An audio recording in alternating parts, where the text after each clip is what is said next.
Hey, Sean, can you hear me? I can.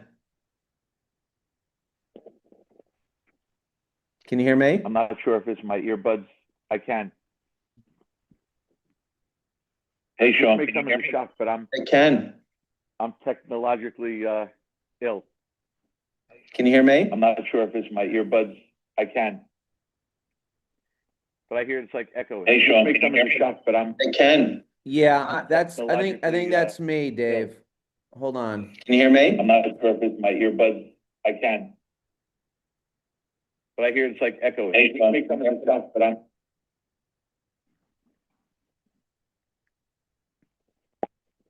All right, I think I took care of that. I had YouTube open.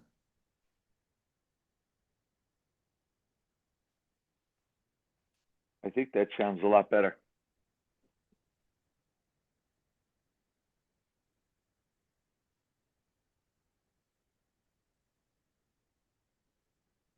Did you take a look at this draw? I did. Any It's kind of potential? Well, interesting. yeah. How come Martin's not playing? Because Flora's gone, and I think she's in Brazil, and someone has to take care of the kid. No, he's apparently, I think he's got a shoulder injury or something, or something's bothering him. He didn't want to, I don't think he wanted to risk it. What about Louis? Does he ever play? Louis hasn't played before. He really hasn't played in the past. But we're still, as good as the draw is, there's still a bunch of teams that are missing. Yeah, that was one of the things I wanted to go over. I mean, everyone knows Russell's hurt, but I wanted to go over the team, the people that were missing. Lubau's not playing either, huh? No, because he was supposed to play with Martin. Right.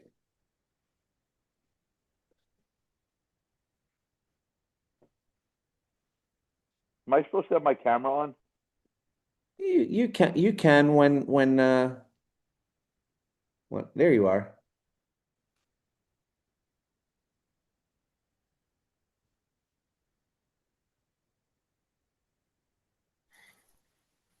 I talked to Sean O'Neill. He's got a meniscus tear. I thought he would have been playing. Yo, what's up, boys? How are you? What's going on? Not too much. O'Neal's confirmed meniscus tear, huh? That's what he said. Yeah. Yeah. He was battling through it the last few weeks of State League. He's a warrior.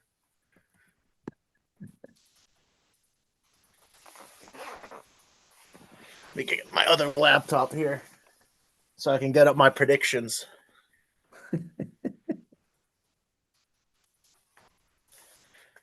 We are live and recording, by the way. Oh, I love it. Oh, perfect. That was a big statement. Just in time for Dave's crotch in the middle of the screen there. Now, Oh, leave it to Blake to connect with an iPad.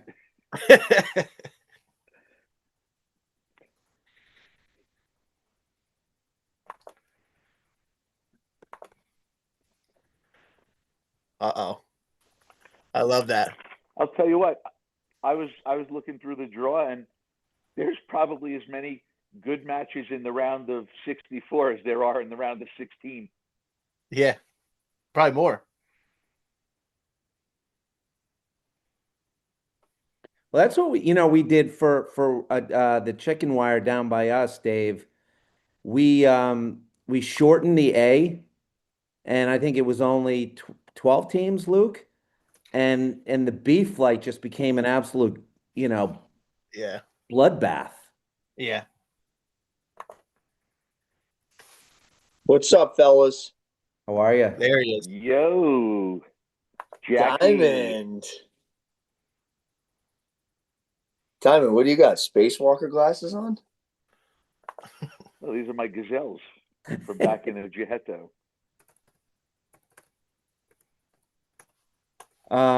So Blake, we are live and we are recording at the same time. So Love it. this boomer figured that out. I don't know. I needed my son to help me, but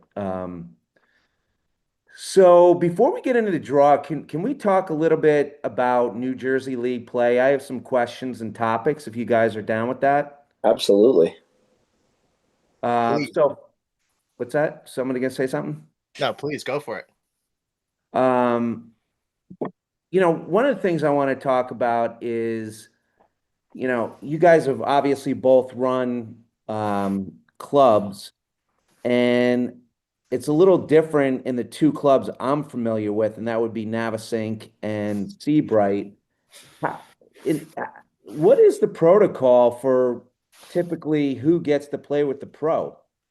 Is that you don't take the same guy? I mean, I know like Navasink has sort of this process where Victor's back playing again this year. I don't think he played last year, but like, they're rotating in who gets to play with Lucas because some guys are like, hey, how come I'm not getting a shot with Lucas?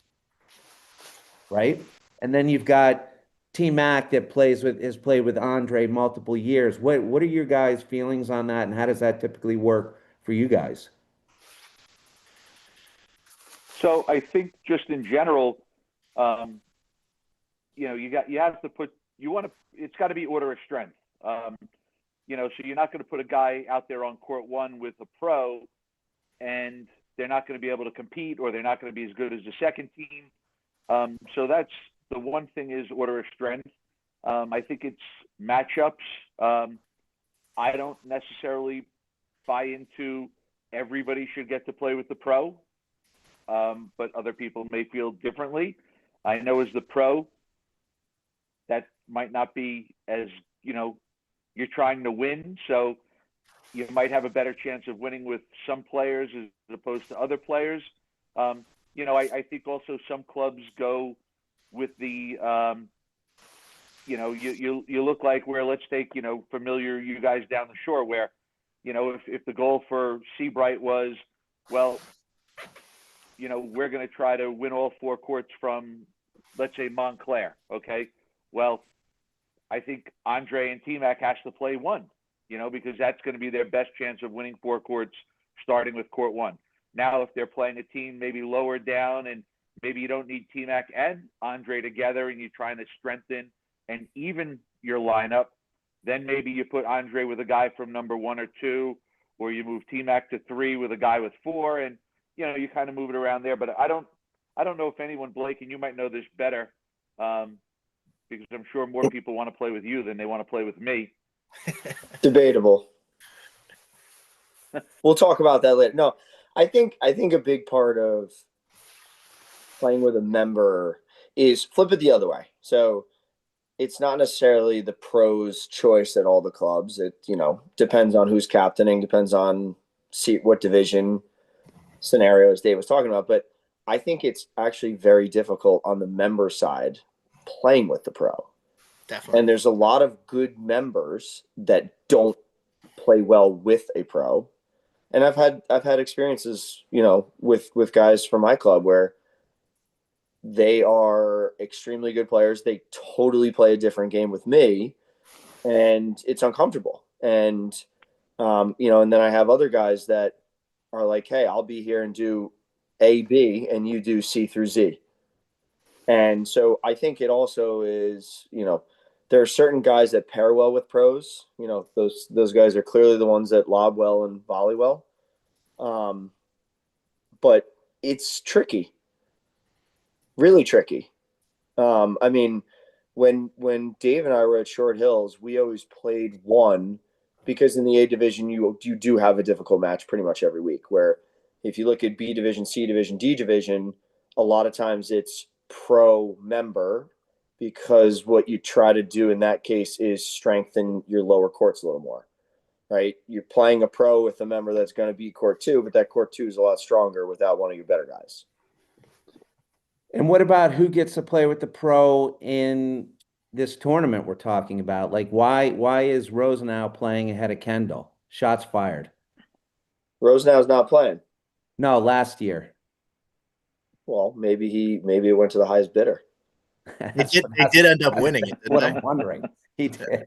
Let the record show that was my pre-tournament pick last year, by the way. All right. Really went out on a limb there. Well, I mean, the rest of the committee didn't seem to want to put them top 4. So, Wow. name the last time a top 4 seed did not win the League Classic. I think We have the list of winners here in front of us, actually. So, Dave, you know more better Blake, than anybody. Other than last year, Probably never. probably never.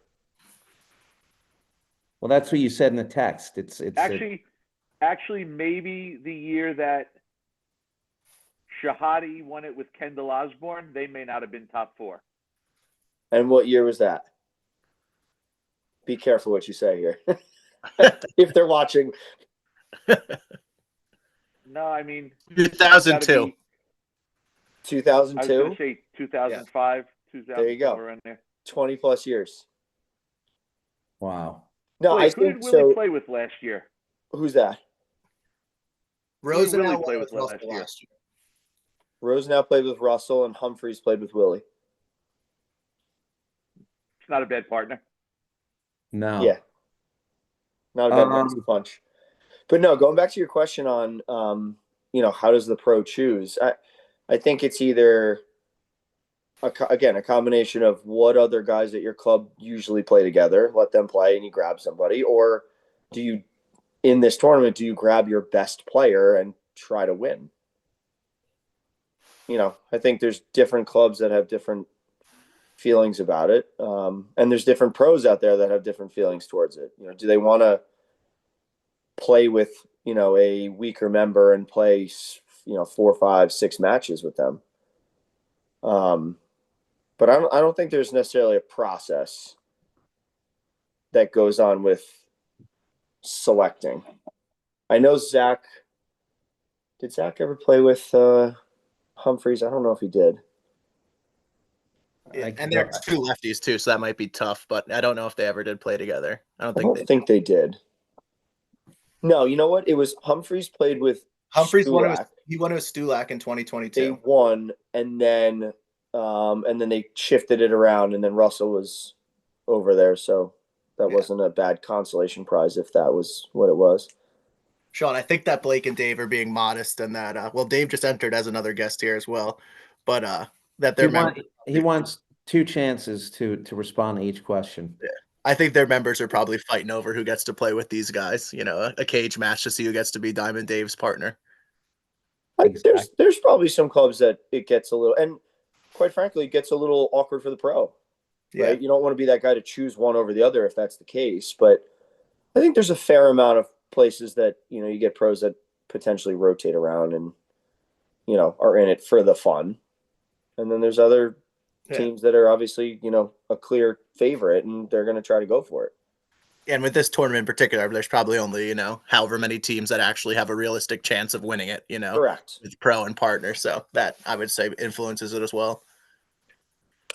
So my other question is just about the league itself, and has it changed over the years? There's some OG guys down here that are sort of long in the tooth and complaining just how it's not the same anymore. There's no socializing after matches. Blake, I texted you. I'm not, going to name names, but somebody was very complimentary of you, playing the third match. You're not taking 85% of the court. You're entertaining afterwards and socializing, where there's other guys now. I don't know if it's a tennis mentality, but some of these pros are like, I'm not playing the third match. I'm out of here. And I'm just curious, have you guys seen a change over the years in the league and the collegial aspect of it? Yeah, I mean, Simon, you want to talk? Yeah, no, absolutely. Considering I've been, I think, in the league for 30 years, um, it's definitely changed. I could tell you when I first started playing, matches were on Saturday mornings. You'd meet at the club. 4 guys would jump in a car. 4 guys would jump in another car. You drive to the match together. All the clubs used to put out coffee, juice, bagels, muffins in the morning. Maybe you play your match, you jump in the car, maybe your team goes out for breakfast anyway, or they go to lunch or do something. But the vibe of it definitely has changed from a social aspect, which is kind of why we've tried to go away from post plays to make it more so that 16 guys are hanging out at a hut on a Tuesday night, a Monday night, whatever it may be. It's hard, to your point, and we see it. Trust us, trust me. We hear about as we're in the Christmas spirit, who should be on the naughty and who should be on the nice list. It's definitely out there. There's not a whole lot we could do by, telling a guy who's been on the court for 6 hours during the day that he has to stay and play a third set. But, you definitely see it. You definitely hear about it, where there's less guys hanging around. I was talking to a guy that plays for, I believe now, Maplewood, and he was saying how, Maplewood, it's a public facility. There's no bar, there's no restaurant. So he shows up with his 6-pack of beer. He plays his match. He goes, I go home with 3-4 beers in my cooler. He goes, guys don't even stick around and have a beer. They just, they jump in, they jump out, they play their match. They're in, they're out, and that's kind of it. Yeah. I mean, it's changed a lot. Sean, as you know, I mean, I'm a big fan of playing that extra set, especially when some of these drives, you guys included, or sometimes an hour. So, and you beat Steve Ellis in 30 minutes and you play the third set with him for fun. Yeah. I mean, I think it also depends too. If you have a grueling hour and a half match, I mean, nobody's itching for a third set. Yeah. But if you happen to have a match that's 35 minutes, it's the right thing to do. And it's again, I started playing men's league. I was 13. So when I was playing, I mean, I had guys pick me up in the parking lot, take me to Indian Trail. We'd play, then the car ride back. Like it's different now. I do think a large part of it is there's a lot more tennis players that are playing. So in term, it has become a little more competitive rather than social. I also think if you look at the shift of paddle, not just in New Jersey, but nationally, the APTA, the cut points, the NRT points, the this, the that, PTI, like all these factors. Now people have identities. It's not just a name. So everybody from Division A to Division N are fighting for their PTI and for their, status at the club. So, if I go and win a match quickly and my PTI is going to drop, or, I'm going to get potentially a better look on a better team, I'm going to make it a little more competitive than it is social. So, again, I still like to think, and I'll shout out the short teams, because every time we go down to Navasink, we always have a blast. Every time we get short teams up here, we have a great time. And I think they kind of realize, like, listen, people are coming down there, they're driving an hour, but they also have to drive an hour, and it sucks both ways, but let's make it worth it. It's a Monday night or Tuesday, and it's what paddle should be. Should be fun. Yeah. I think that Blake and I used to look forward to driving down the shore. We never got home past or before 1 a.m. when we used to go down the shore. that We doesn't start sound our like. matches at 5 p.m. sometimes. I think too that, Sean, it might be a little bit of like not just like get off my lawn, but everything's better in the old days. Or like in my experience, I haven't played in the league as many years as some of you guys, but everyone I feel like is for the most part like great guys that are nice, want to have a drink after and hang, and if it's people that have to leave. Oh, I've got to get home. I've got an early morning tomorrow or whatever it is. But it's never really people are pushing out of the club or don't want to hang and that. So I've kind of found that most people are willing to kind of hang and want to enjoy it and not make it be so serious. But like Blake said, with PTIs being factored in, I think that it's just gotten a more serious air to the matches now to start, and might be a little bit more competitive than it is friendly during the match, which probably leads to some people not wanting to hang afterwards. Yeah, I think another thing with pros too is I understand we're on the court a lot on Monday, and then it sucks to have to drive to Ridgewood and play or whatever, but sometimes we're playing those matches where the guys we're playing don't normally get the shot to play with somebody our level. Yeah.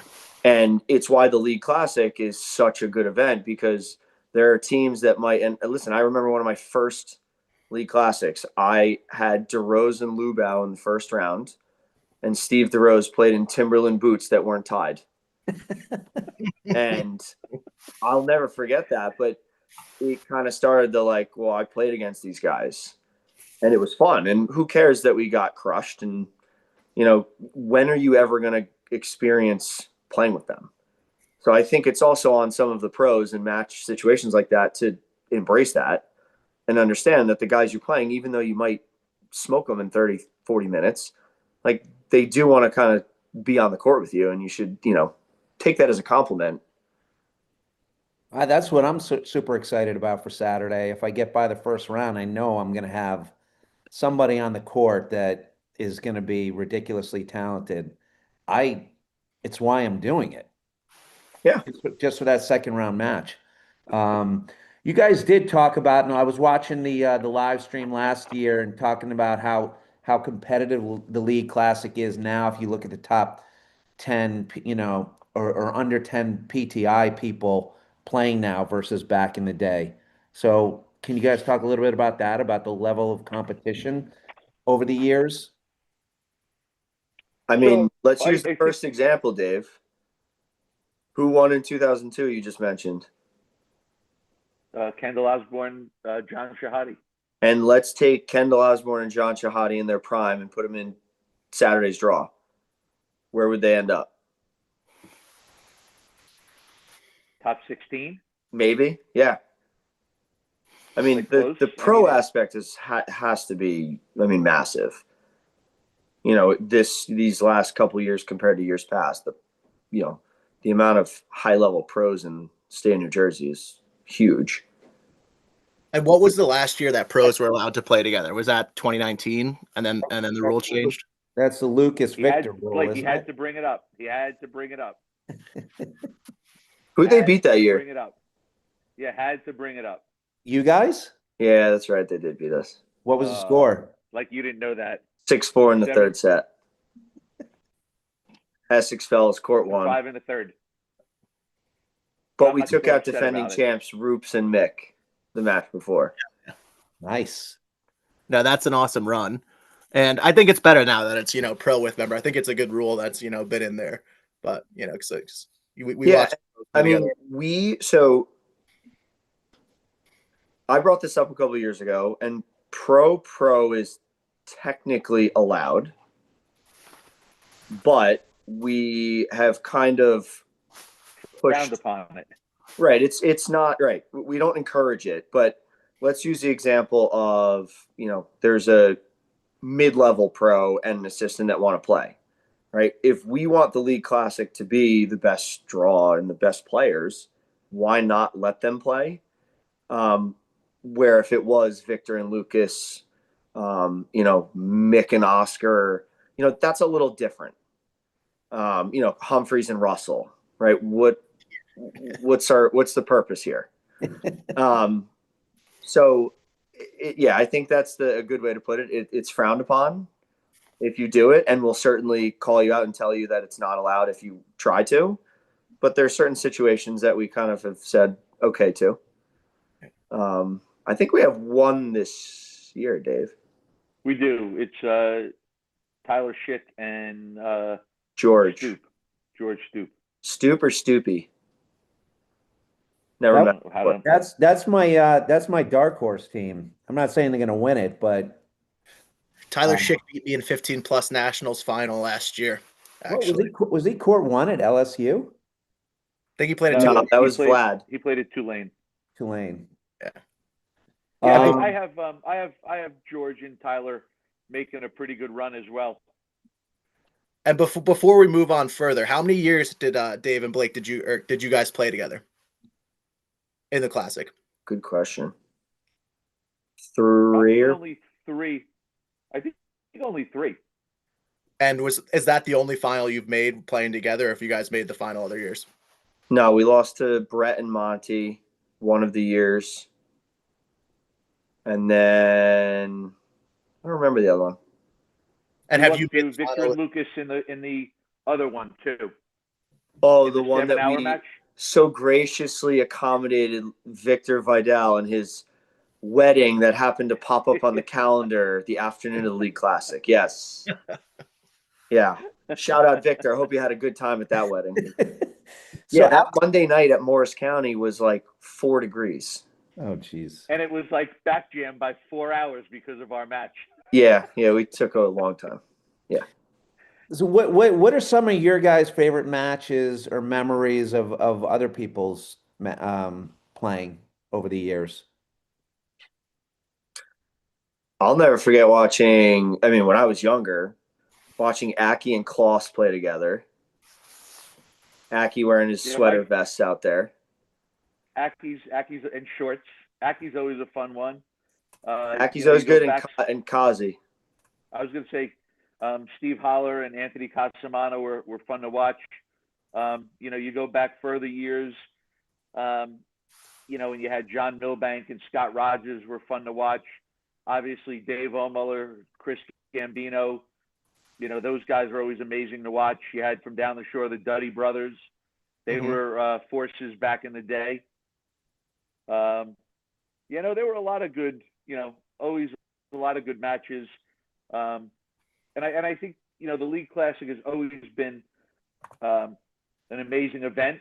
It's been recent years since we've kind of really took it over the top, and it's continuing to grow if people can believe it. But, every year we are well over the subscription limit for who signs up. So yes, sorry, Sean, but just looking back at the past champions lists, like the two Shahadi and Kendall who you were talking about, I think they broke up like a 6 straight from Casamano and Holler, and then way back the Kleinert, I'm not sure who where he played. Bob and Jack Kleinert out of Indian Trail. Yeah, they have about 10 of them, something like that. It's crazy. The past champions list is very fun to look at. So I have 2 more questions, and then let's talk about who's not in the draw this year. One question is, who is going to be the next Ferguson League team to unseat Short Hills? I have an answer, but I'm going to let you guys answer first. Dave? That's a tough one. Only because I have fond memories of when this run started. Yeah. Yeah. So you're asking me who's going to put an end to what I started? Yes. You know, I mean, the obvious answer is Park Lakes, but for some reason, Short Hills always shows up ready to play that match. Let's change I don't know. the question a little though. How do you dethrone Short Hills? The Jersey way, you get Alvy in the parking lot and cap him. Too nice of a guy to even think about that. That's it. No, I think honestly, like, listen, their court one is obviously extremely good and always has been extremely good, but they never lose lower courts. Ever. Yeah. Right. That's Well, the other thing too is, Blake, if we go back to when we were there and we kind of this whole run, you know, back in the day, it's not like Short Hills was not good. I mean, back in the day, we used to do the A-B shuffle where we'd win B, go to A, come in last place, go to B, win B, go back. You know, if you look at all the flags they have every other year, they have a B championship. But I will tell you, once we added Blake, we added Willie Zach, Kendall Willie. started playing. Zach, Max Gumport came over to play with us. The one thing is, those names have not changed in 12 years now. Yeah. You know, it's the same guys. And the difference is, if you go back 12 years from now, you know, 12 years ago, Max and Justin are playing court 4. You know, Zach and someone's on court 3 with Chris Yuko, maybe. Me and Blake are on 1. Like, it's the names are the same. So it's the same guys. The only people that really have been replaced are me and Blake with, you know, the Mike Stulaks, the Alvies. With way worse pros like Russell, Chris, and Alvy. Exactly. Well, you know, you bring up an interesting point though about Park Lakes versus Short Hills. I mean, one is as beautiful and historic a club as you can get, and it's not easy to get into. And Park Lakes is a beautiful club, but fairly easy to get into, is my understanding, and probably a lot cheaper because it's rackets, right? Is that why they're getting all those other good guys? Well, they have such a great scene at Park Lakes. You know, you can show up on a Tuesday night and not call a single person, and you'll get 4 or 5 sets in.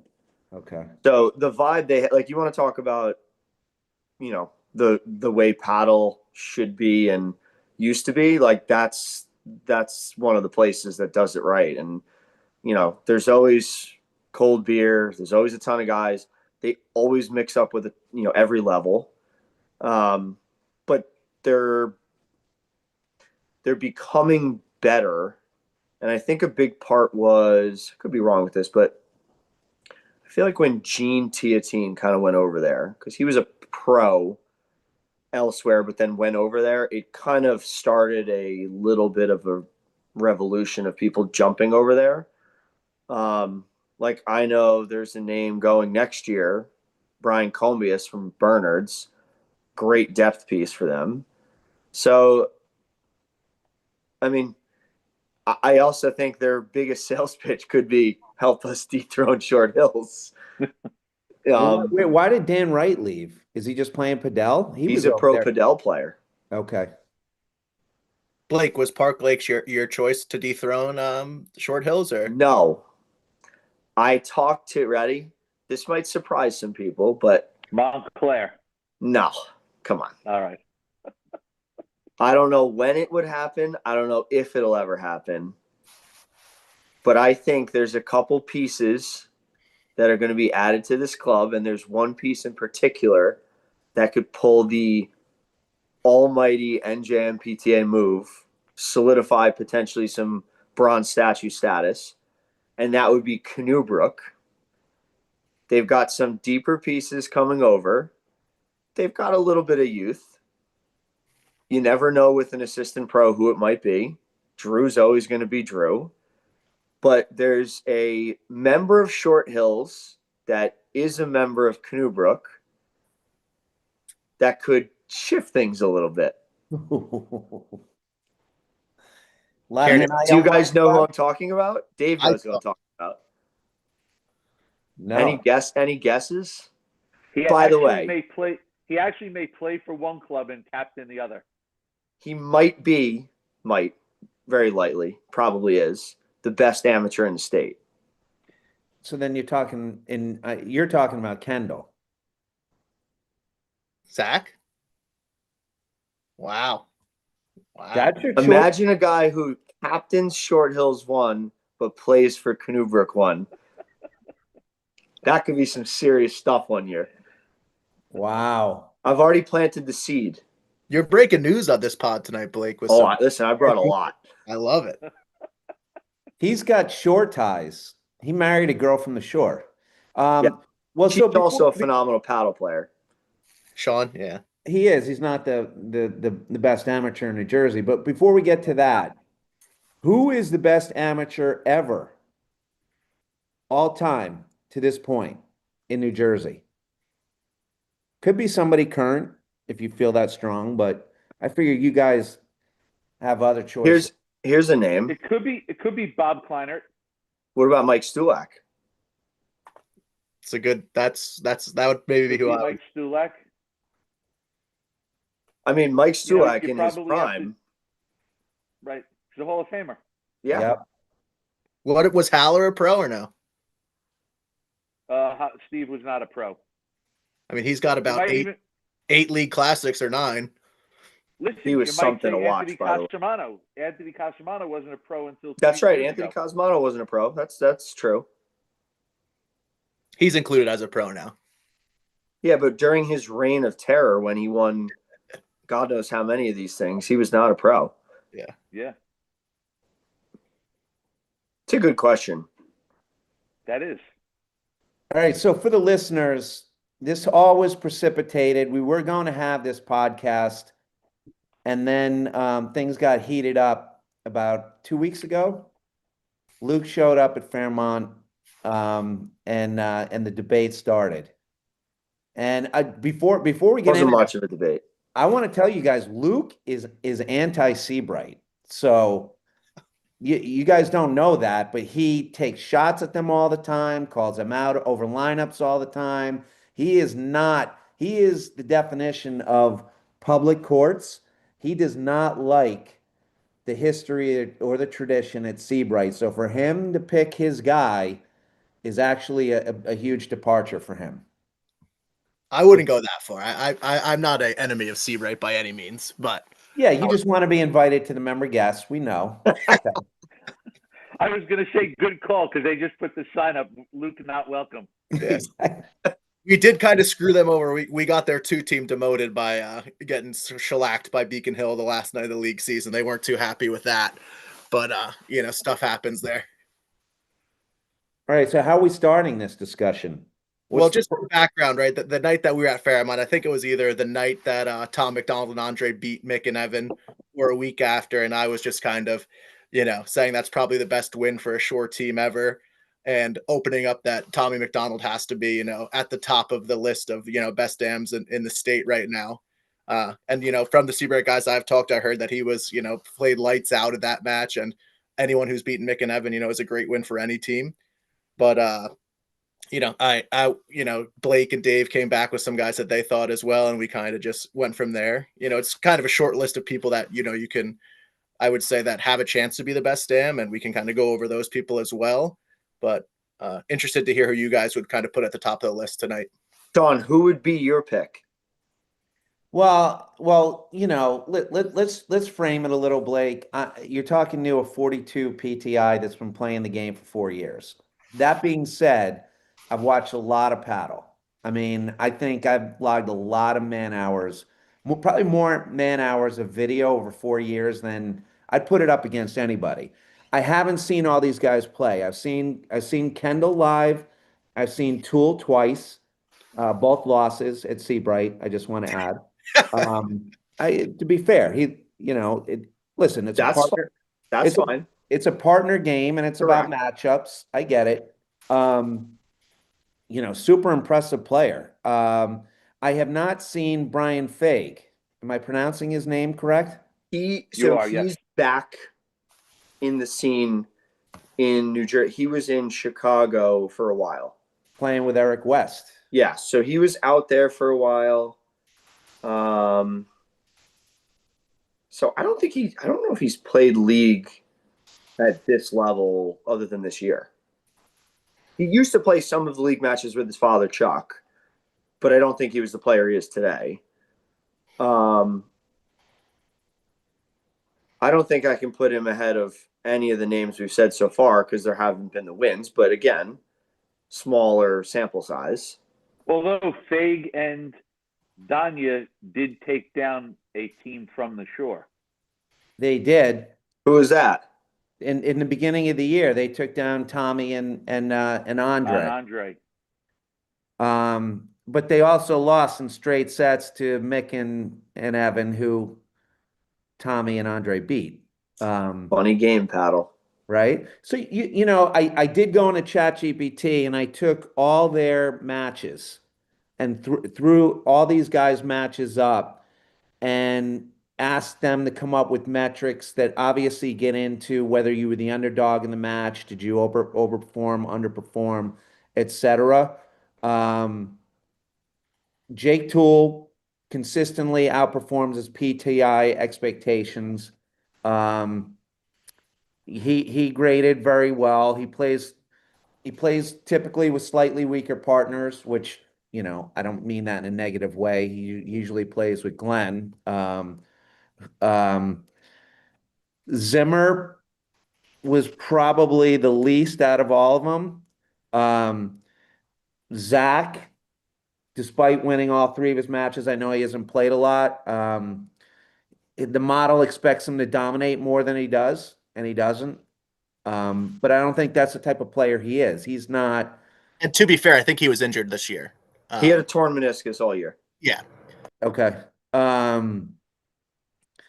Kendall probably scored the highest in the ChatGPT model out of everybody. They said Tommy posts one of the most efficient lines in the group. He's usually paired against higher PTI opponents, right? I mean, that gets into what quarter you want as well. Like Kendall's not playing Totally. one, right? Right. He's usually not getting the best guy, right? Where Toole and Glenn probably are, and Tommy and Andre are. Yep. For me, since you asked, and then I'll open it back up again. The one thing that I think, and it's not the end all be all. First of all, I think Tommy's playing at a higher level this year, particularly, you know, as he got more confident as the year went on. But I think he has the ability to end points like none of those other guys. I mean, if you watch, I know that's only a part of the game, but if you watch Tommy's play at net, I mean, you can ask Mick. Mick has one of the hardest drives in pro paddle, and Tommy was dropping it like it was nothing. I mean, I think Mick was even like, "Who the hell is this guy?" I emailed Cusack because supposedly he was there watching and jumped on the Tommy McDonald fan club, but he didn't respond to me. I just think Tommy has something a lot of those guys don't. Does that make him the best player? It's only one part of the game, but I don't think any of those guys can end points like he can.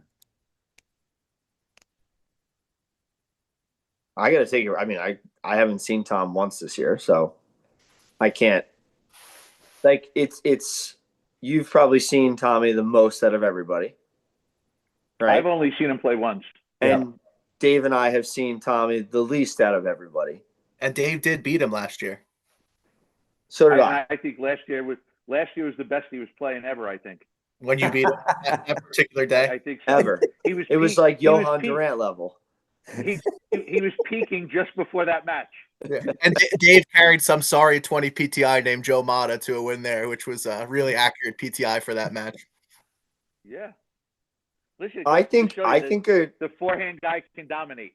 I think a good question to ask with all of these guys, not necessarily wording it like taking over a match, but if all of these guys were paired with somebody who is a little bit weaker than they are, how would they do? Right. And you could use like Willie Kendall as an example, right? He's been playing court 2. So typically, he's played with Stulak and whatnot. So I wouldn't go crazy to say they're weaker by any means. But Tommy's been playing with Andre. Zach's obviously played matches with an Alvey or Russell. Humphreys in the past, or Willie. Jake has played with James for the most part. Brian's played with Daniil. So that would be one thing that we don't have any sort of metric to is, and I've seen only a handful of these people play as the alpha, if you would. And I've only seen Tommy play with Andre. Yeah, I think that's a good point too, especially like Tommy and Zach are both lefties, so that kind of influences that as well. One of Zach's, strong points is his two-handed backhand. Tommy really doesn't hit a two-handed backhand, from the baseline. So, they excel at different things, I would say. I've lost to Zach, I think 3 times with his wife as his partner in a Christmas tournament that his brother-in-law runs down the shore. So, I'm not going to Does that make Sean the best amateur?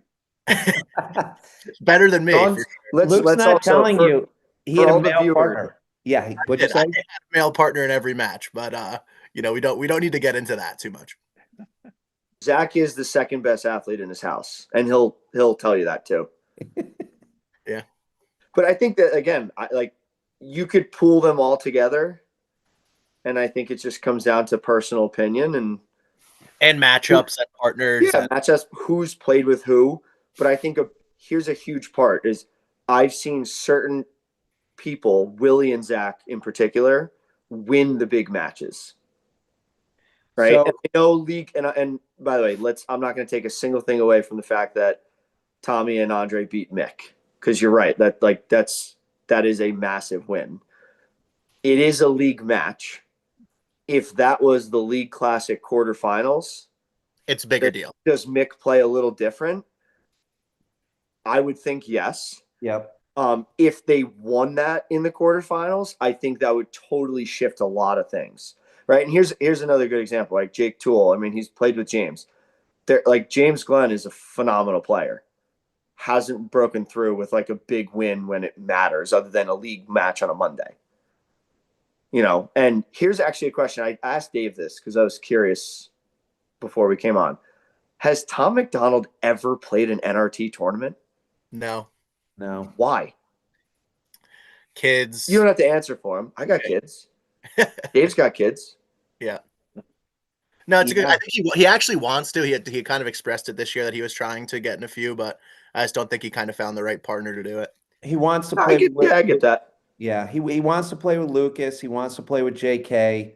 To your point though, Blake, you're right. Let's see how he does. I mean, he's got a good partner this Saturday, but he's the alpha. Let's see how he does. Yeah, and again, we don't have to dive into the draw yet, but their round of 32 match is going to be very entertaining.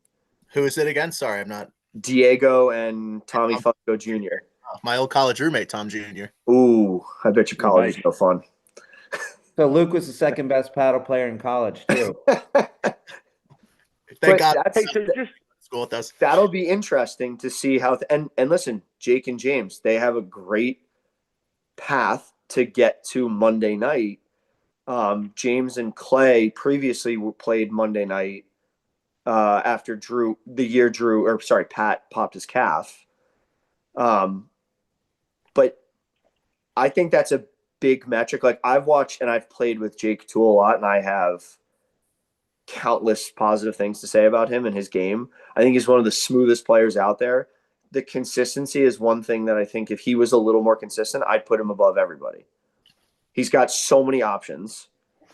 He can hit anything. He can play with anybody. Because I've seen him, watched him play the APTA tournaments, Willie as well, Zach as well.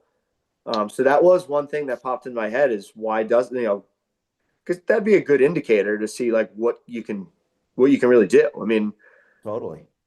Beating up on the New Jersey folks after knowing their game for years is one thing. I think Dave, you're available for tournaments this year, right? I was thinking about it. I've been training. I think we should 12-ounce free weights. set you guys up. So wait, so Dave, who's your guy? In terms of, The best current amateur in New Jersey. oh,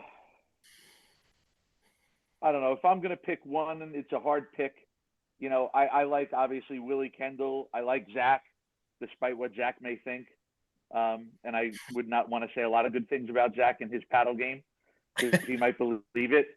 But you know, I've seen them grow up. I mean, I've been watching them playing with them for 6, 12, 15 years. I mean, I taught Willie Kendall how to hit a forehand, backhand when he was in tennis, when he was 8 years old. Watched him every day hitting on the ball machine. So, you know, I'm a little biased, I guess you could say.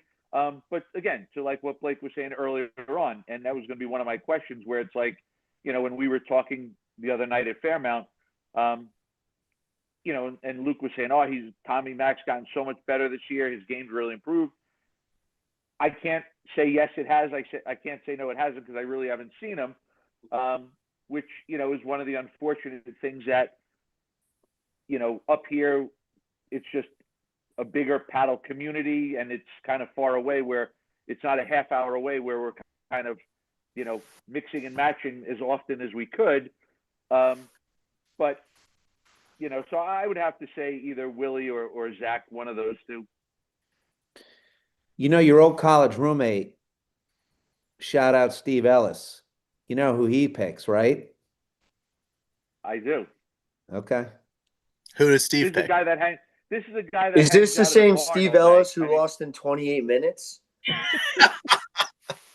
and played a fun set after?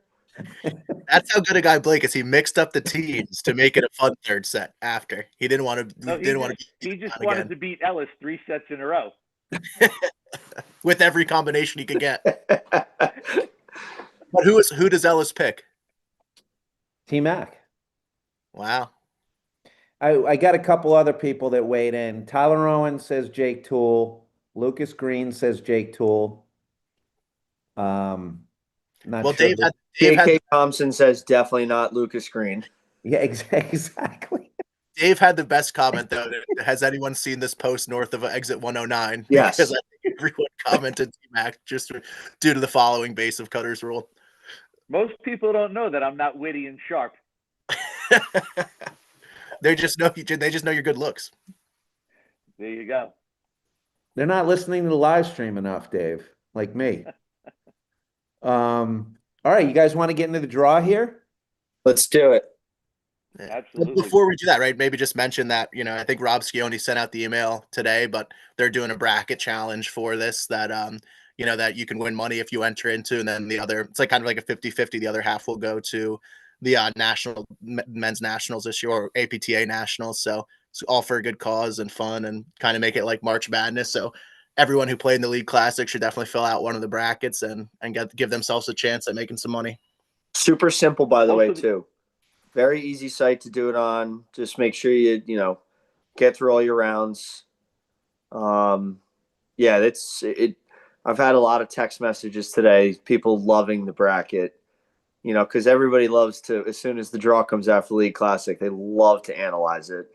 Anybody from the, you know, 2 PTIs to the 50 PTIs that are itching through everything. So it's, we Dave and I always joke around every year. It's like we get Christmas twice in December, actually 3 times in December, 4 if you want to split the League Classic up. We have draw night, League Classic Saturday, League Classic Monday, and then Christmas. So it comes early for us, and we get to experience it If all. you get a little behind the scenes of draw night, who's in the room for draw night, and kind of how does that go? That is a measure of national security we cannot mention. No, draw night. Listen, everybody comes with their seeds. We walk through it all. I mean, listen, similar to how the 3 of us were, you know, going back and forth about Tommy the other night and other players. Like, we all kind of make our arguments for who we think should be seated where. You know, if there's certain matchups that we're excited to potentially see that might not have happened. That, because there's always pods of players too, right? You're not going to have a definitive 6, 7, 8, 9, and 10.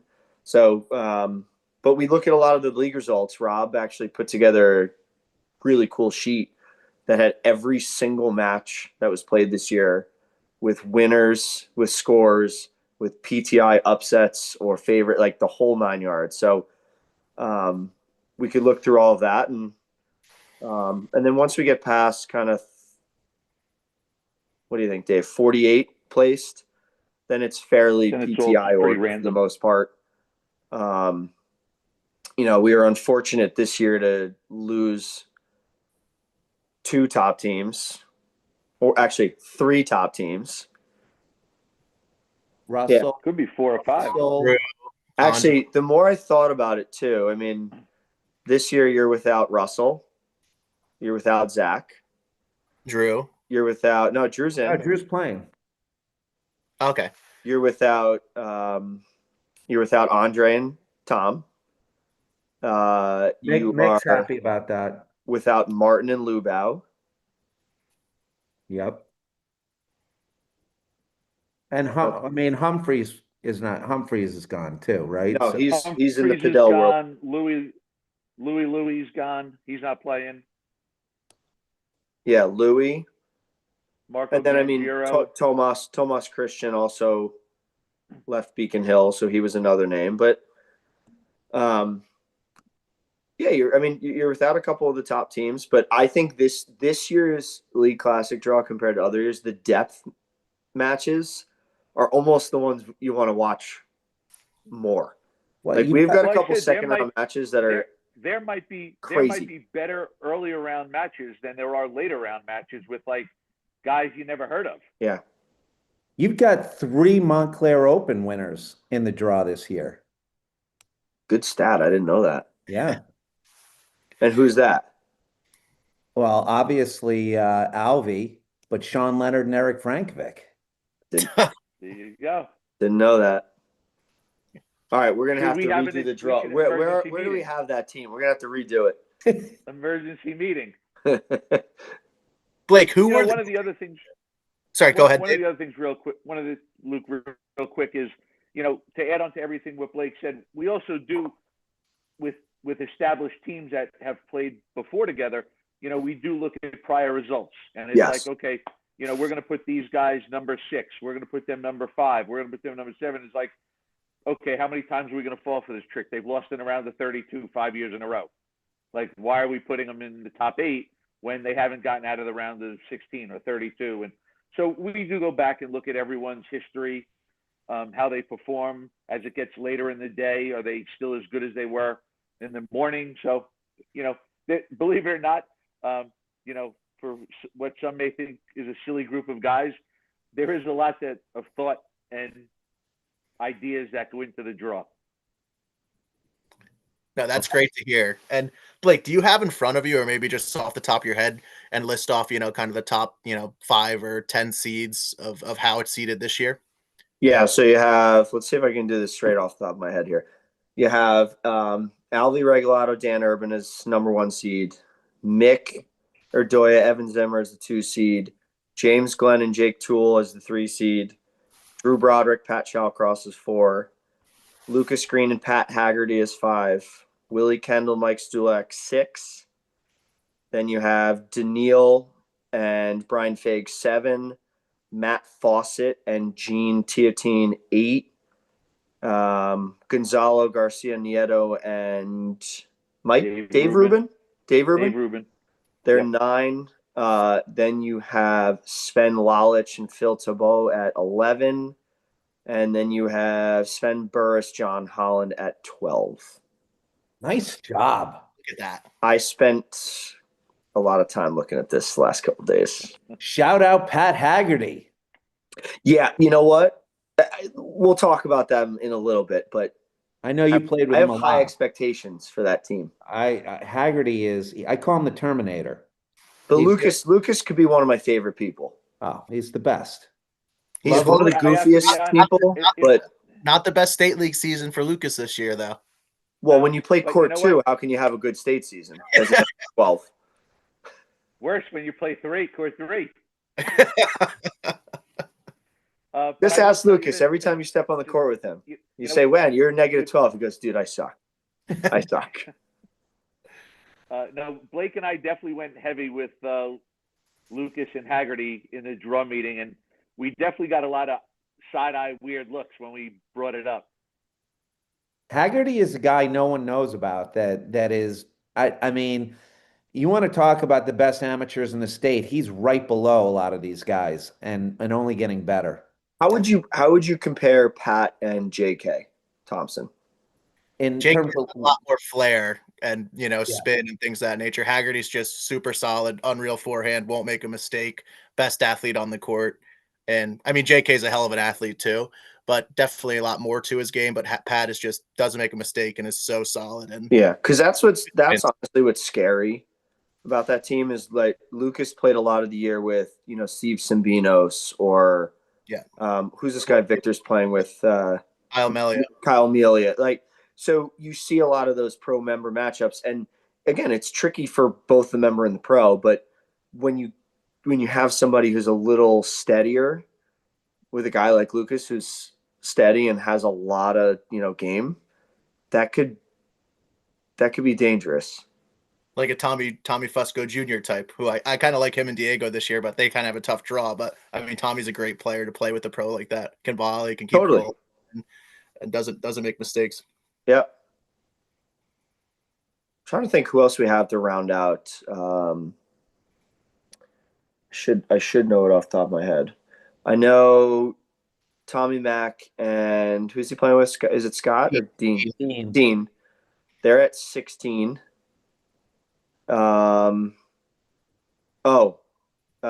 Michael Kelly and Jason Quintana Yeah. are in They're there. up there. And who's my last? Birchinall, Protsenko, I don't think they're top 16. The two have a sheet Schick and next to me. Stoop. Weren't Schick and Stoop like 14 or 13? Or is it Flanagan and Erdoya? Flanagan or Doy are up there. Yep, they're definitely up there. Yeah, so I mean, listen, I Ellis think you have a lot of Nirenberg new didn't blood make in the this top too. 16. A lot of new blood. Did you say Ellis and Nuremberg? Where are they, Dave? Dave, did they make the top Didn't 48? make the top 16.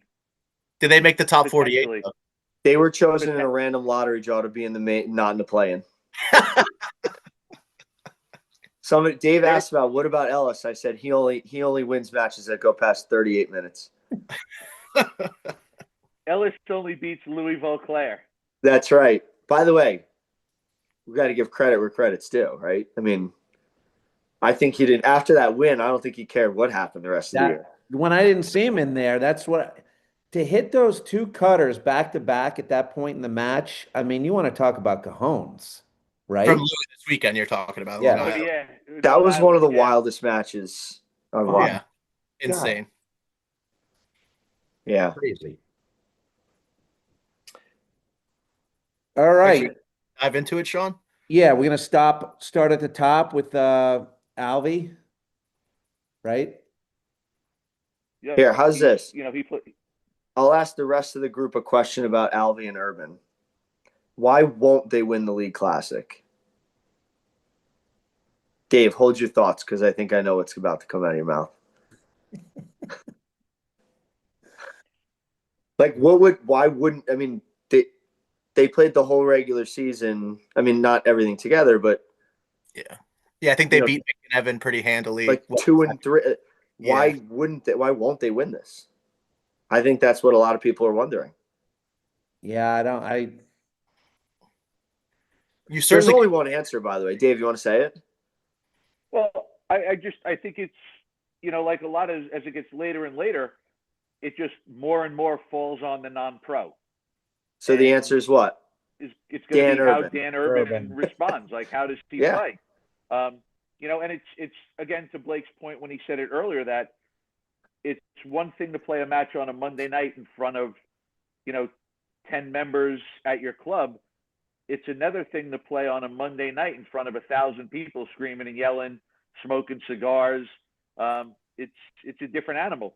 Like, for me, I enjoy playing in that big environment. For others, they may not. Yeah. So here's a question, guys. Last year there was rain. Do you think that favored Alvy at all, or in last year's match, or not? No.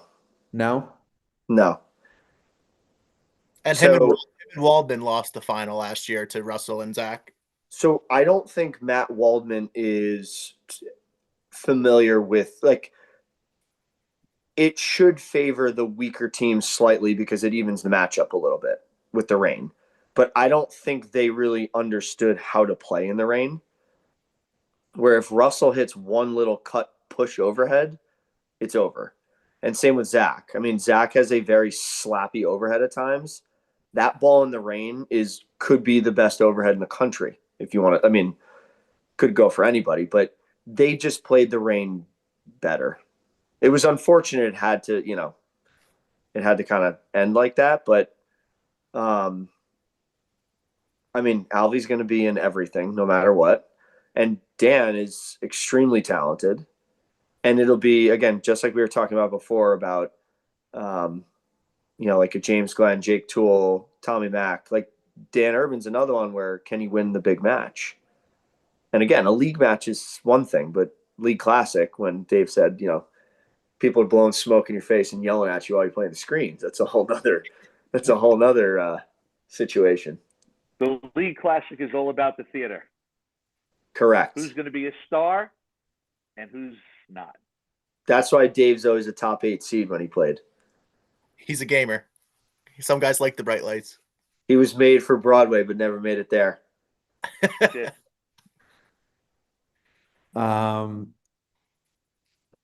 So on the other side of their bracket, right?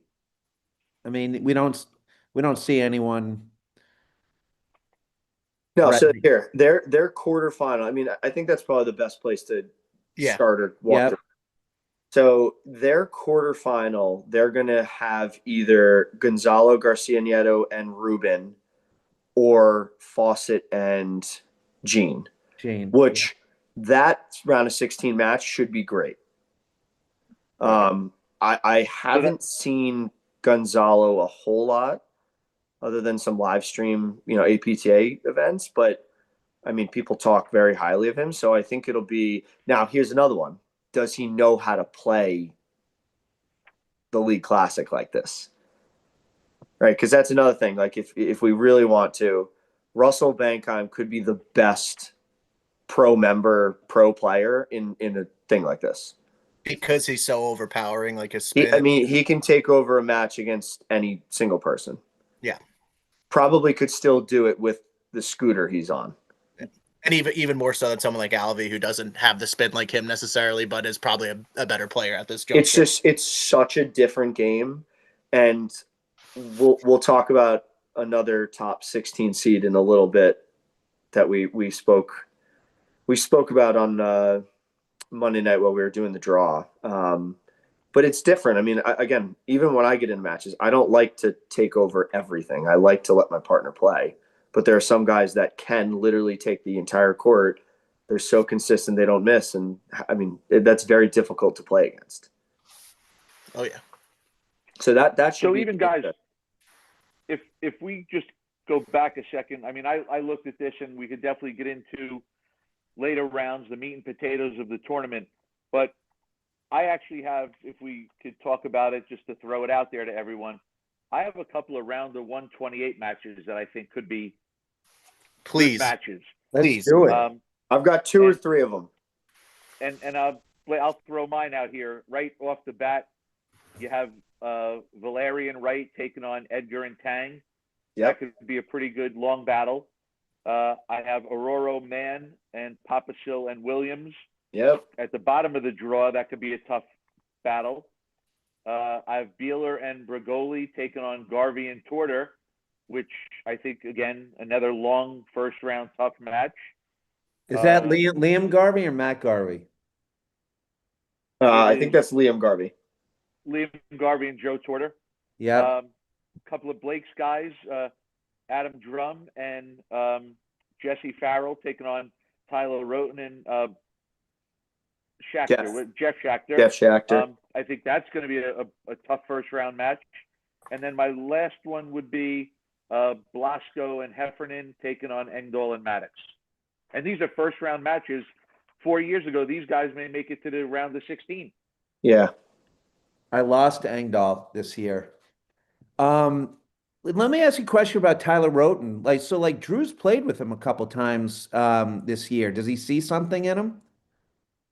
He's the future.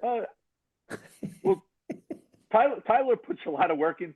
Tyler practices more than anyone. Tyler's in it. He's in. There's no like, I don't know if I like it, if I want it to know. Tyler's way in. Tyler's so in. And he's gotten so much better over the course of the last couple of years that, I think with the league matches, like we talk about, it's matchups. And, I think one of the big things, especially when they're doing their lineups, look, obviously, there are some teams that have more depth than others, and other teams have to try to figure it out. Where I think, when Drew's playing, I think Drew wants someone that can keep the ball in play enough to try to let him get involved quite a bit. And, I think that's what he looks for when he plays. And I think Tyler's gotten his game to the point where Drew trusts that, for the most part, he can keep enough balls in play in certain circumstances to let Drew try to run around and do his thing. There's only one person that puts in more effort than Tyler Roten, though. Jesse Farrell. So the back. You're telling me. What's that? This is the matchup of just two guys that are grinding out there. Two guys that went to college together, sit next to each other at work. Yeah, this is a battle. I mean, listen, I played with Jesse Farrell 4 or 5 times this year, and exactly as Dave mentioned, he's somebody you can rely on, and keep enough balls in play where eventually I can get involved. So that should be a good one. It's funny, the draw. I mean, sometimes the draw just works out, right, Dave? Serendipitous. Like it a lot of times people get what they want to see. That's right. It's all about the And theater. It's funny. It's all about the theater. And it's funny because I think, in all honesty, when you look at it and just the way it works out, like, I think I have more color marks next to round of 128 matches than I do round of 64 matches. I think there's a bunch of good a lot of good round of 64 matches, but I don't think there is many that could really be amazing matches. There's a handful that are really good, and it's right around the 32, anybody from like 28 to 36, 38, right? So I'll throw out a couple here too. You have Bankston Stanley, who play court 3 for Morris County? Probably in around the A there. division. Yep. They're going to have Aaron Bell and Tiago from Beacon Hill in the second round. I mean, I even think you're going to have Casimano Mercadante. I don't know much about Mercadante. Playing Eddie Aversa in the second round. They all kind of know each other. But there's some deep matches in here. I mean, Russo Temke, Croston, Riju. And then the other one I think I had circled was... Are Russo and Temke playing? They're playing Crosta, likely. Oh, from Indian Trail. Yeah. Crosta and Riju in the second round. Riju, great. Love him. Oh, yeah. Buckley and Fague against Combius and McConnell. So you get some A-B division matchups right 2 rounds in. Like, I also picked, for being that we're with Luke and Sean, Reznikov, Thompson, and Sed and Oldendorf. I think that could be a really good round of 64 match. Yep. I mean, you even have, JK like should exceptional. Probably take over, but Artemenko and Herman from Beacon Hill. I've heard a lot of good things about this kid, Herman. He's good. They're playing Justin and JK. Yeah. He beat up on Nuremberg and O'Neill last week of State League there. Yeah, he's good. He moves really well. Only positive things from his corner. I love it. Dave, what's the round of 32 match you have circled? Ooh, I have a couple. Come on. Believe it or not, I have one match circled for the round of 32 that I think it could be exceptional, and that's Kelly Quintana and Yeah. Melia and Vidal.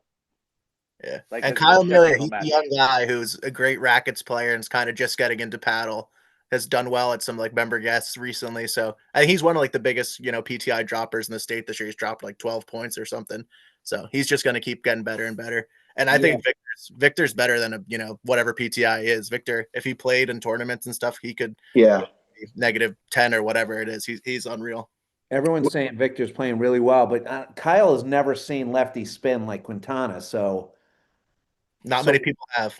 I know, but so what do you switch sides? Do you have Victor playing the deuce, Yes. right? Yeah, you don't want That to. was Blake and that was our secret. Which secret? We had a lot. When we played Roops and Mick, you played the forehand side. I don't even remember that. Yeah. Guess it worked. Forehand. No, here's another good one though. DeGrampre Matuski, Yep. Rich Antonek, and Vlad. Ooh. Vlad is very good. So I think Sean, you mentioned. So Vlad's the guy who played. I think he played one. I'm not sure what line, but he played at LSU. Okay. And he's at Essex Hunt. What's that? He's at Essex Hunt. Yes. Who isn't? What pro like that isn't at Essex Hunt? But that should be a really good one. And I mean, listen, the other one is going to be Tommy Mack and Diego. Yep. Diego is a lot better than a lot of people think, and Fusk and Tommy. So that's going to be a big one. Tough match for Tommy and Dean. It will be a very tough match for them. But Dennis it's good. It's what you Cusack want. is very high on Diego. Who is? Dennis Cusack. He likes Diego's game. Yes. He also likes Tommy Mack, so he knows what he's talking about. Ooh.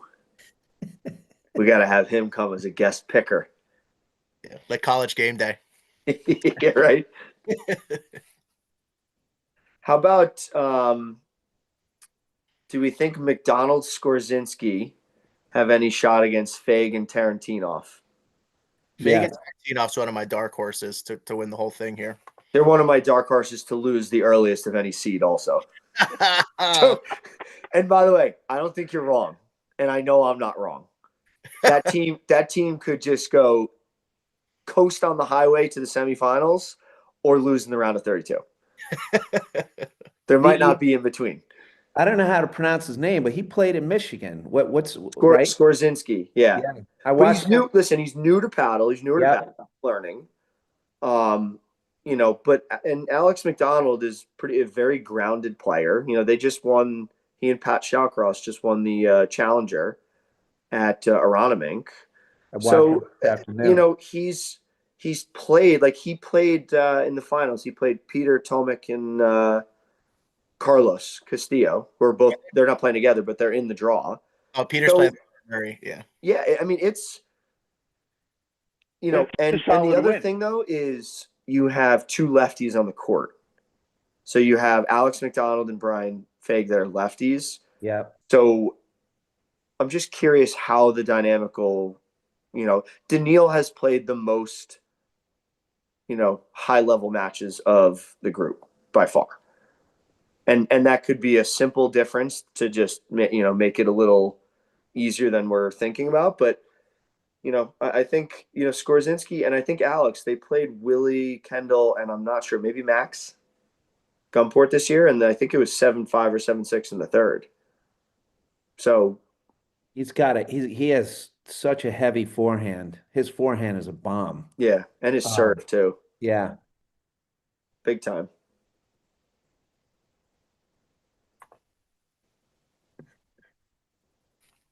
Do we want to stay on 32 or jump to 16?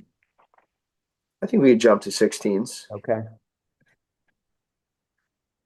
Where the fun begins in the afternoon. And where will all these matches be happening? Round of 16 is all at Round of Short Hills. 16, all at Short Hills. We try to wait long enough, much to the players' demise, because they want to get on and get off. But we, as Dave said, it's theater, so we try to get as many spectators there as possible. But I would say for those looking to come over to Short Hills, anytime after 12 o'clock is a good time to swing by. We'll have the courts packed, ready to go. And there's 8 round of 16 matches, so hopefully we're in for a long, fun afternoon and night over at Short Hills. That's the one thing I think, you look at a lot of these national ranking tournaments, you look at professional tennis events, and, they're catered for the higher seeds, the best players. I think the League Classic is catered for the guy seeded 65 to 128. Yeah. Or the guy who didn't sign up in time. Right. Whether that was by design or not, just because he wanted to just spend the day there. Yeah, and So I've said this, Dave, I think you'll agree with me. Like, playing in the League Classic and making Monday night is awesome. But then you think, like, I didn't watch any paddle at all.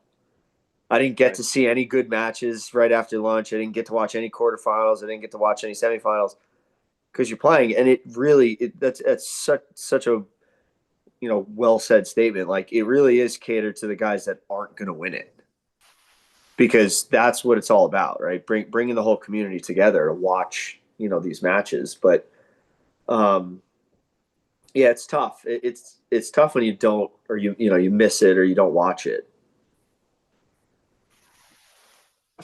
Can I just throw one thing out there that I was going to mention it earlier. Also for the League Classic on Saturday at Short Hills, we are partnering with the Westfield Food Bank.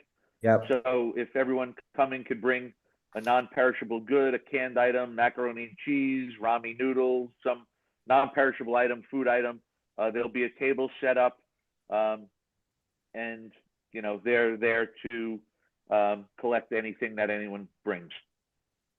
Awesome. Thanks for bringing that up. Yeah. All right. So who are Green and Haggerty playing? Oh, we're going round of 16, right? That's yeah.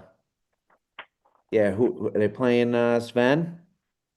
Are they playing Steve Ellis in Nuremberg? Ooh. Oof, that could be a pick 'em. That could be a tough one. I mean, if you go according to the seed, they're going to play Sven, which I think that's going to be another good match as well. Which Sven? And if you go with your brain, they're going to be playing Sven also. First. And Haggerty lost. Your head, not your heart. Yeah, exactly. Haggerty played Sven 2 weeks ago, but with Victor. So this will be a rematch, but with Lucas. That's good. I Who won didn't that match? like that. I'm pulling that up right now. Give me 1 second. Sven, I want to say Sven won that. Sven and Holland lost to Victor and Haggerty Ooh. in 3 sets. Ooh.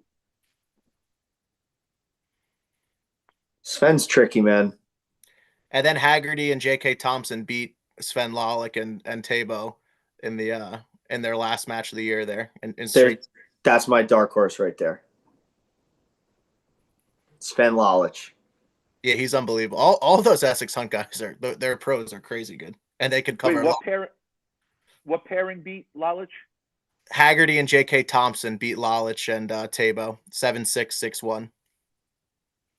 That's a good win. Yeah, Haggerty's very, very good.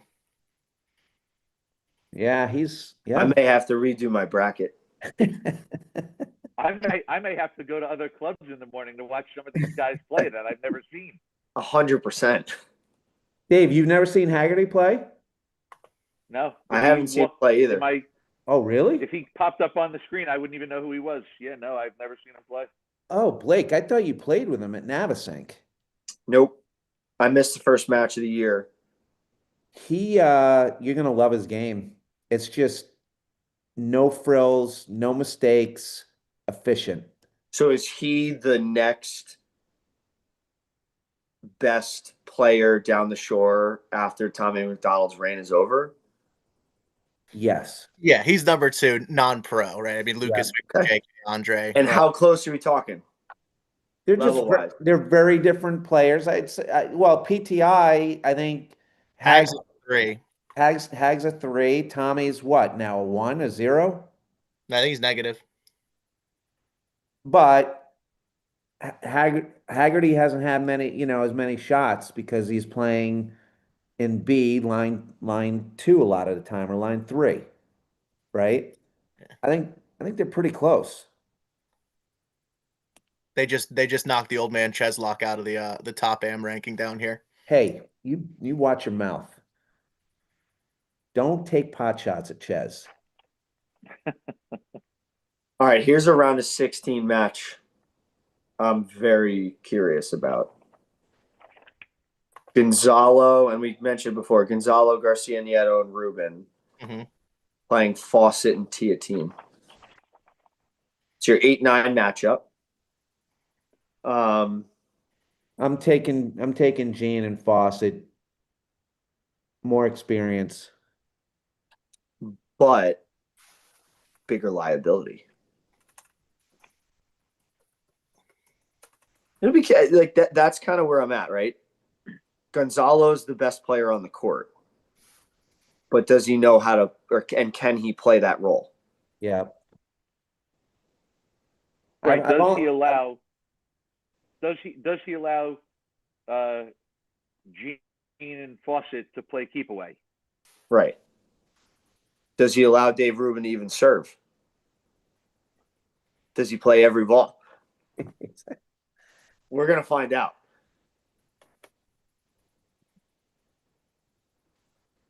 I've seen him play 3 times. Super talented. He was playing with Dan Hansen in the Sound Shore. Yeah. I'm not changing my pick. You have another good one that I was looking at is Blake. Tell me what you think. James Glenn and Jake Toole against Tyler Schick and Stoop. George. So I don't know. I thought this guy George Stoop was like a made up name at the beginning of the year. Because I was like, who's this guy popping in at Orange Lawn who's like a 3? I've never heard of him in my entire life. And so I honestly have zero opinion on it too. I know Tyler Schick. He played tennis at Milburn in high school and then went to Tulane. I have zero idea what his paddle game's like. It was it wasn't good enough at the beginning of the year, right, Dave? Because he was on their B team. Yeah. So Guys, we've got to take that into account. Stoop is from New Zealand. He's the one that played for LSU. So Vlad also played at okay. Played at LSU, yeah.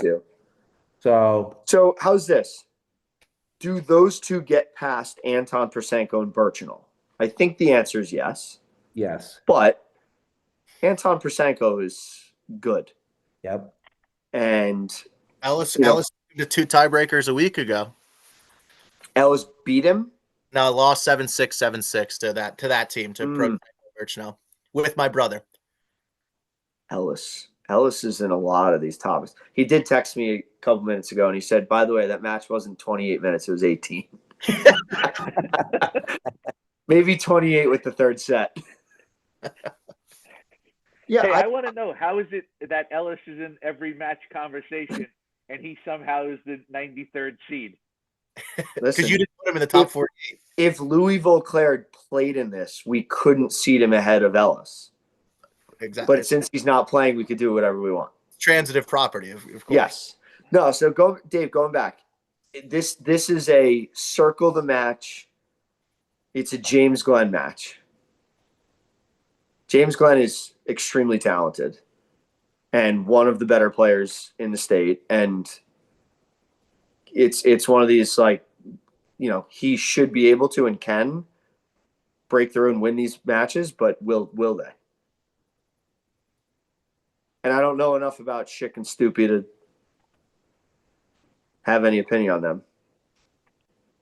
They could be a dark horse.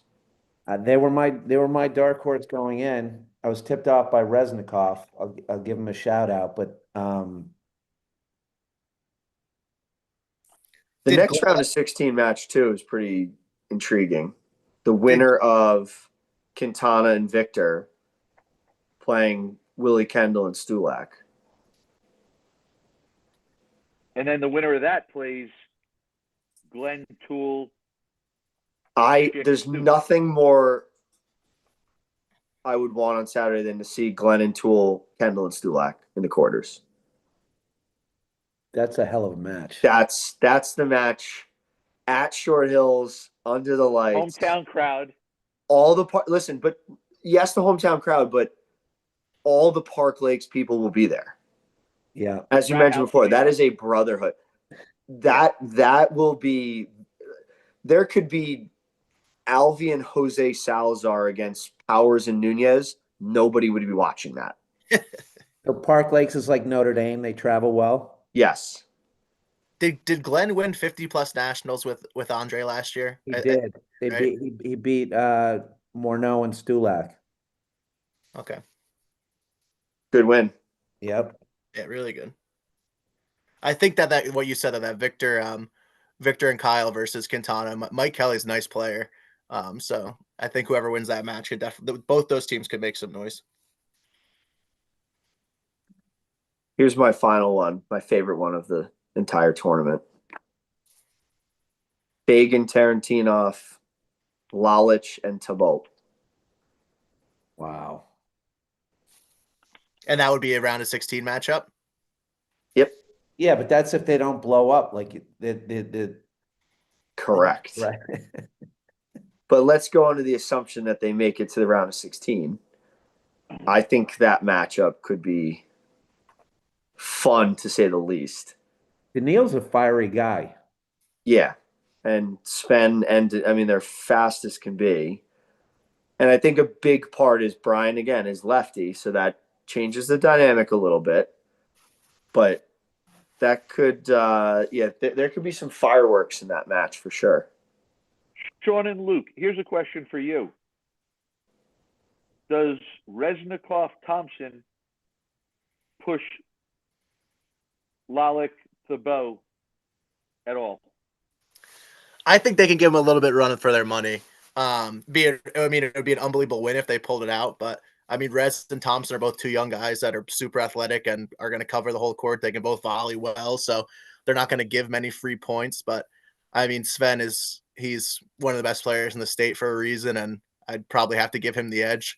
I think, when we played him this year, we had Steve Ellis and Pryor played him again, bring up Ellis, but he kind of took over the whole court and ends a lot of points, but he's, from what I've No, seen, he didn't kind of take over the whole court. He took over the whole court. Yeah. No, I've only seen him play a few times, and I think it helps that he plays. Like, Reznikov hasn't played that many matches with Scott Thompson, even though they have played together. But I think Sven has played more matches with Tabo, so they'll probably be a little more comfortable. But I think they can definitely make it more interesting than most people might think. Vegas has the over-under balls that Tabo hits, not including serves, set at 7.5 the whole day. Not just that match, the whole day. The whole day. He's allowed 1.5 shots per match on Saturday. But he's still.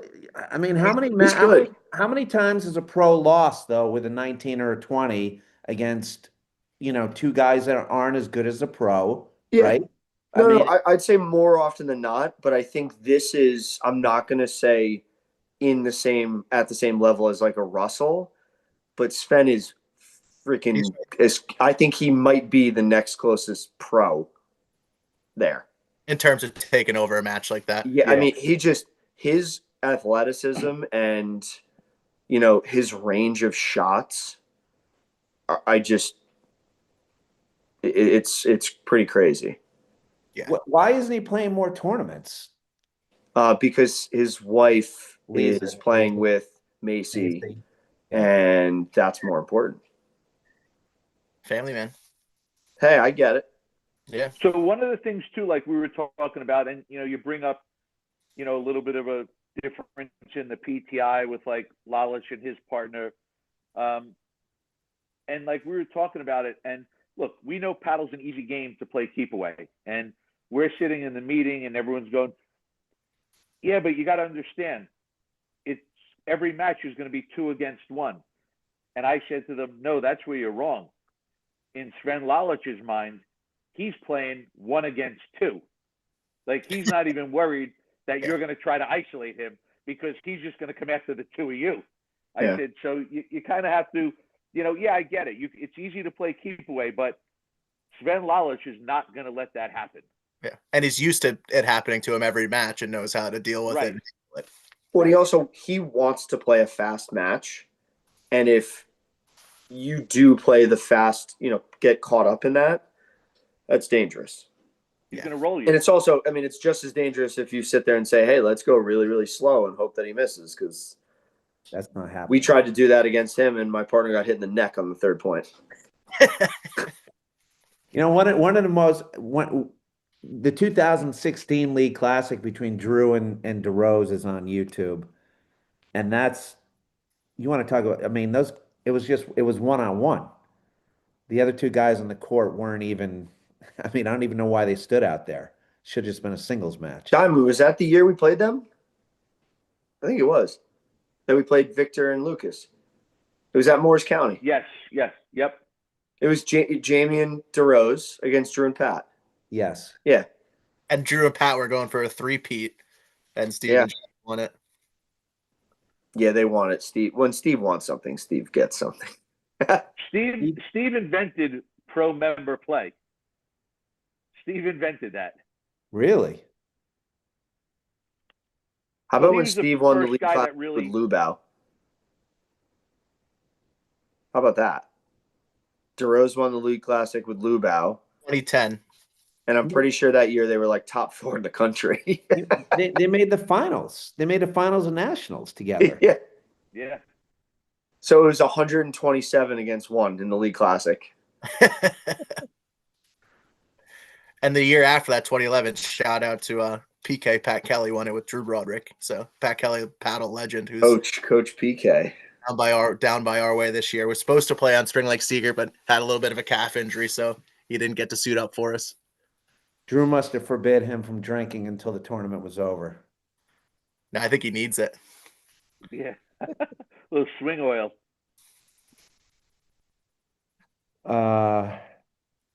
So where were we? Were we on round of 16? Yeah. Yeah, the We're other beyond that. one We got to get is down to the mixed round of quarters. 16, which not that it's not going to be good, but I think we all know Mick's going to handle business. So then you have your quarters.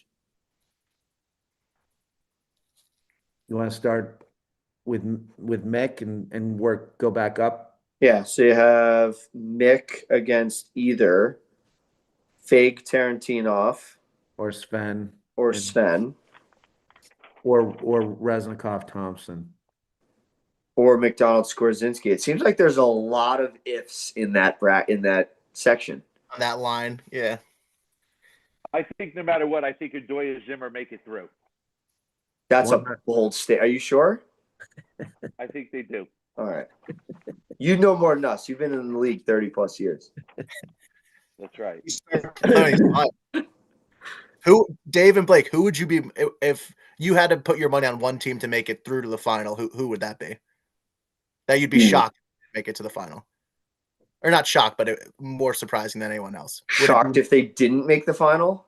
Yeah, the most shocked if this team got knocked out before them, or you can say semi for that matter. I was going to say, I mean, I feel like you have to say Alvy for a final just because how the season went. But, I mean, I'd be shocked if Alvy doesn't make the semi. Okay, Like, potential upset of the, like, top 3 upsets League Classic history. wow. And what would be the biggest League Classic upset in history off the top of your guys' head, if you could think of it? John and Blake Anderson almost beating Chris Yuko and Dave Broderick. In the rain, sleet. In the sleet at center court Yeah. when I was like 16 years old. and Dave and Chris Yuko making the semifinals that year. Did they give you beers afterwards? No, I probably had to drive my dad around after his bourbon and cigar. Dave, what was your best win that year with Uko when you made it to the semis? Ooh, that's a good question. I I don't know if I remember. We lost to Casamano and Holler in the semi. I'm going to tell you what. That year, we beat Drew and Dr. George Peck. Wow. Same thing. It was a little bit of a rainy, snowy night, and I think Dr. Peck had a little trouble with the ball sliding on the surface. With the Diamond Sizzler. That's it. The diamond ball. Hey, the diamond slash. It's hit it flat in the rain and let it skid. That is, though, that is interesting, right? Like when you talk about League Classic upsets, I mean, if we're defining like a seed or a place team that's like 5 or 6 spots away from the other one, like I don't even know if we've ever had, like, you don't see it often. So here's a stat that was thrown out at the meeting on Monday night. Factual information, not made up, not guesstimated, not opinion. Nobody who's played a play-in match has ever won a round of 128 match. No way. Really? Yeah, I mean, if you win your playing match, your reward is top 32 team. True. So Yeah. if that ever does happen, that'll be the biggest upset in paddle history. It'll So definitely be history. Yeah. Wow. That does make sense, though, right? I mean, if it's a top 32 seed, I mean, the top 30 Yeah. are all pretty damn Yeah. good.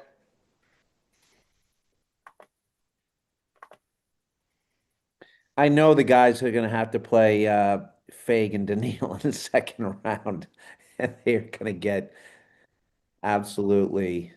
But Give up- again, Who is it? when would they ever play them? They'll if they win their first round. No, I'm saying other than this tournament, would they Oh, ever step foot? Right? No, That like no, that's never. the reward. Yeah. You know, the reward is, you know, people always joke with me. They're like, so who do I have first round? Oh, I think you got this person. And what do we have the luxury of if we win? There's always something around the corner. Well, I think that's interesting too. We were talking about this the other week, some of the guys from my team, but about how the women's, league has kind of gotten rid of pros in the state league. And, we were saying, like, obviously we don't want that because this is the only opportunity a lot of guys, will get to play, Sven or whoever it is. And you kind of want that, you want to play the best players, and it makes it more fun when you can have those matchups. So I think that's another part of why this tournament's great because, in league play, it's one thing to be able, if you're in the B division, you can play these guys, but if you're a, 40 PTI, you're probably not going to be going up against Sven Burris, every other year or something like that. And in this tournament, you have a chance to. So I think that's what makes it so great and why everyone's so into it. That's what Cliffy Clark hangs his hat on. He lost 1 and 2 last year to Quintana. I think it was 1-0, wasn't it? No, it was 1 and 2. He got 2 games on the second set off of. Wow. 3 games. Get that 3 games. tattooed on your shoulder. Also, Ramy hit a return winner off him, and we still haven't heard the end of it. So That's my favorite. That's my favorite. Whenever you get a team like that in this, they'll first, second point of the match, they'll hit like a let cord or you miss a volley and they'll drop the paddle and they're like, all right, we're done. yeah. We're good. We will default up 1-0. We're out.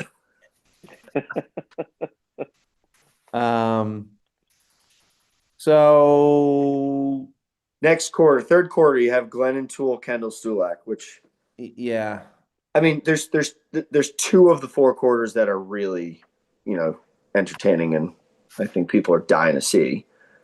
That's definitely one of them. And I think an interesting part of this too is James. I know specifically James Glenn, Willie Kendall, Mike Stulak have all played against and with each other a lot. I don't know if all 4, with Jake. I know Jake's played a handful with probably Stulak. I don't know about Willie, but I'm it's a little tricky when you kind of know what the other players are going to do. Yeah. They kind of game plan with it.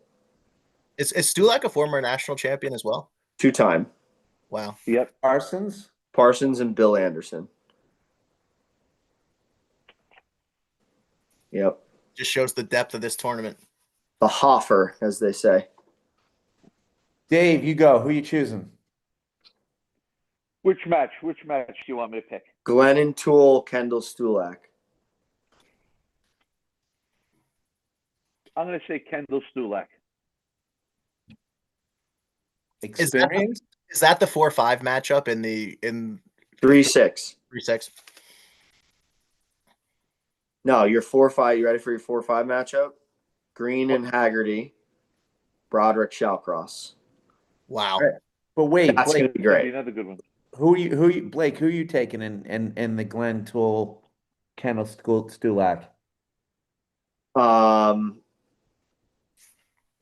I will take Kendall Stulak also. Is that if they play 10 times, is it 5-5, you think? Close. It could be. I think that you're not going to get Mike Stulak and Willie Kendall off, but you can get James and Jake off.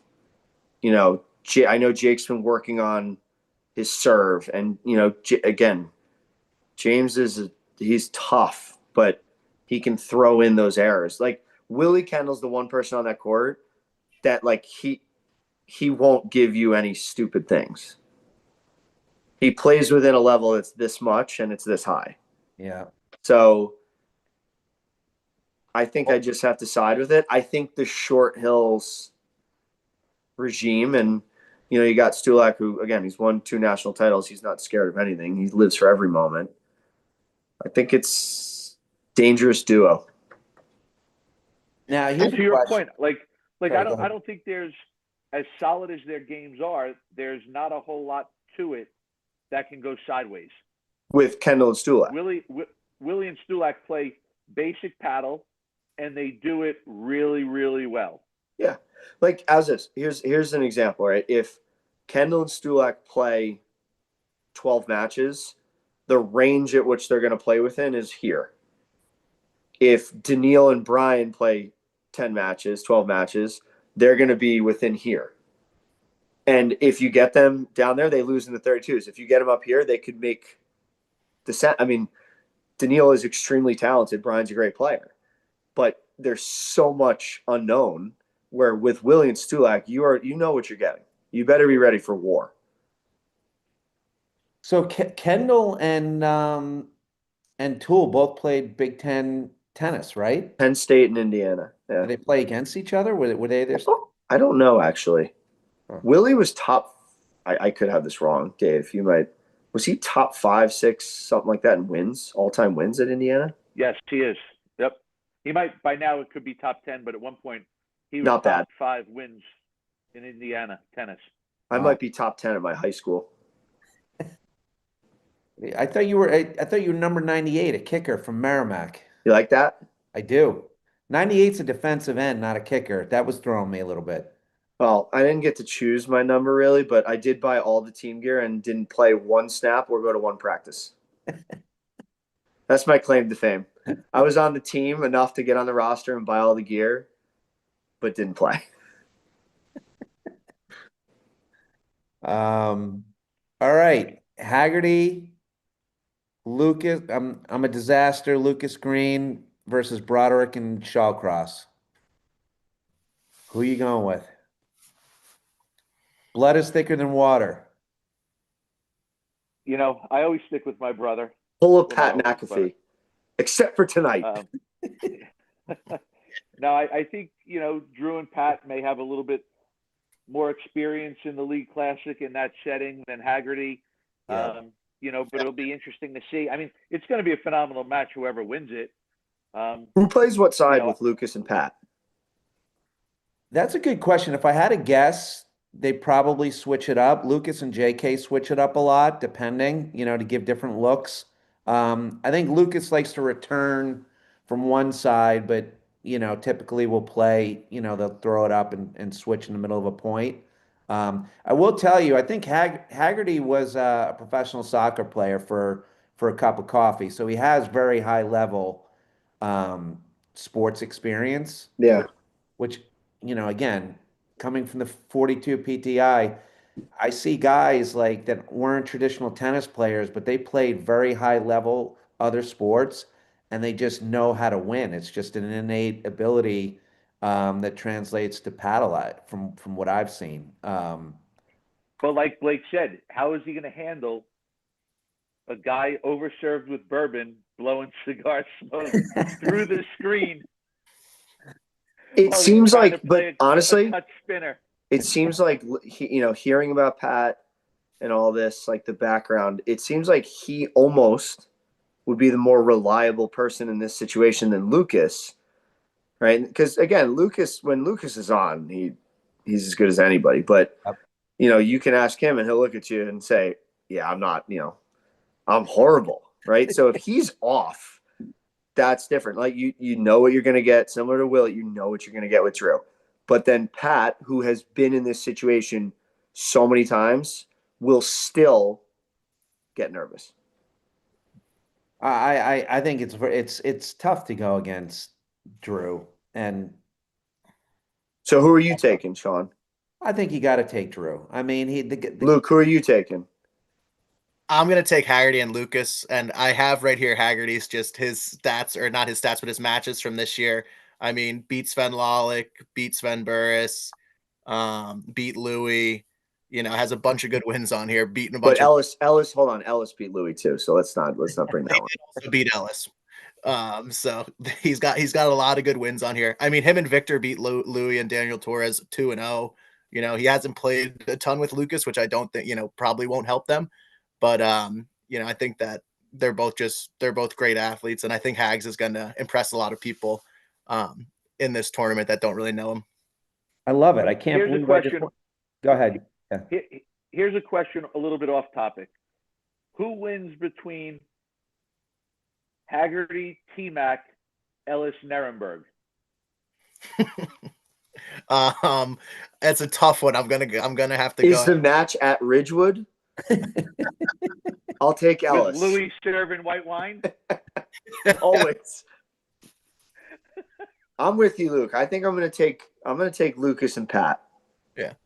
And Lucas is obviously, like you said, he can kind of be up and down, and he's been up and down this year, but at his best, I mean, he's as good as any player in the draw pretty much. And I think that he's going to, I think he'll play some good paddle. I may DoorDash some McDonald's for him if he starts looking sluggish, and I'll start throwing him some quarter pounders in between the changeovers. That's a motivator. We'll change the match real quick. And I'm definitely taking him. Those guys are my friends and I love them, but how can you go against a multiple national champion? We're not talking league class, we're talking multiple national champion like Drew. Yeah, but how many national titles does he have with Pat Shawcross? Well, he has a few league classic titles with Shawcross. Well, I know. But with guys with bourbon and cigars blowing in his face. Yeah. I'll take the McDonald, man. I love it. Yeah. All right. I'm still taking Haggerty. He played for New England Revolution. I don't think there was many guys with bourbon and cigars in the stands at those games. He's used to it. Either way, that's a match I want to see. That's going to be a fantastic match. Yeah, and hopefully what we're aiming to do is stagger the quarters, so that we don't have There was a year, Dave. You'd have to help me with this. I think it was like 3 years ago, maybe 4, where we put all 4 quarters out at once, and it was maybe 5 o'clock, and all 4 quarters were like 50 minutes. And then we all sat around and go, what do we do now? We have 12 bottles of bourbon, 400 cigars, 10 kegs of beer, and all this food. Where's everybody going? And no paddle. Yeah. We may need to call Ellis and Louis. Maybe we could have a rematch. Yes. Maybe that's what we should start looking to do at the League Classic, is take the most controversial matches from the league and play them at 7 p.m. under the lights. I love it. They could be like sheet fillers, match fillers. Listen, we could be onto something with this.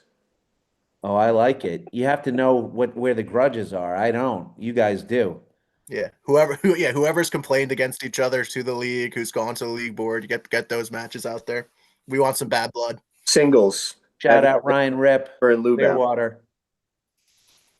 Me versus Ryan Rip. Sean's airing out personal beefs. So is that the best quarter? Those are the best two. And then last quarter is Alvey and Urban. Yeah. And then it's either Gonzalo, Garcia Nieto, or Gene and Fawcett. All right, so still a good quarter, but Should we make some picks here, Sean, of who we're taking to win it? Maybe a dark horse and a team that'll make some noise or something like that. Yeah, I like that. You start. All right. A dark horse team I'm gonna take, even though they are playing T Mac and Dean. I got to give some love to Tommy Fusco Jr. and Diego. I saw Diego play 2 matches this year. Ooh, that is controversial. Uh, I don't hold on. I don't think I can accept that. My, how the song has changed. Wow. Yeah, you All it can't took- pick Tommy, all it your took was best a player. Podcast with David Blake, and now you're on the dark side. yeah. Unbelievable. Well, I was kind of made this decision before I knew that would be the draw, but I've seen Diego's really good. I think Tommy plays a great, setup role kind of. I think the match versus T Mac and Dean is going to be the winner of that match. I think it definitely makes some noise going forward. My pick to win it all, this will be controversial. I'm taking Lucas and Haggerty. Hey, 2 gamers. why not? And I think that if they beat Drew in that quarterfinal, I think that's going to give them a lot of confidence to kind of go forward and get it all done. And I think that there's going to be some upsets.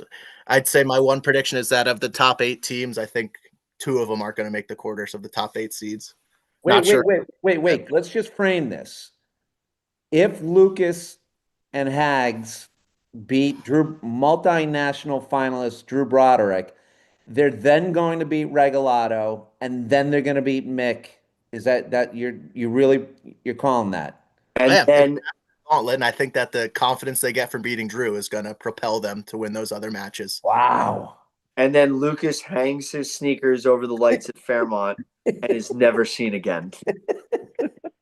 Multiple time league classic winner, Lucas, I should say. That's unbelievable. That's a hell of a pick. I can respect it.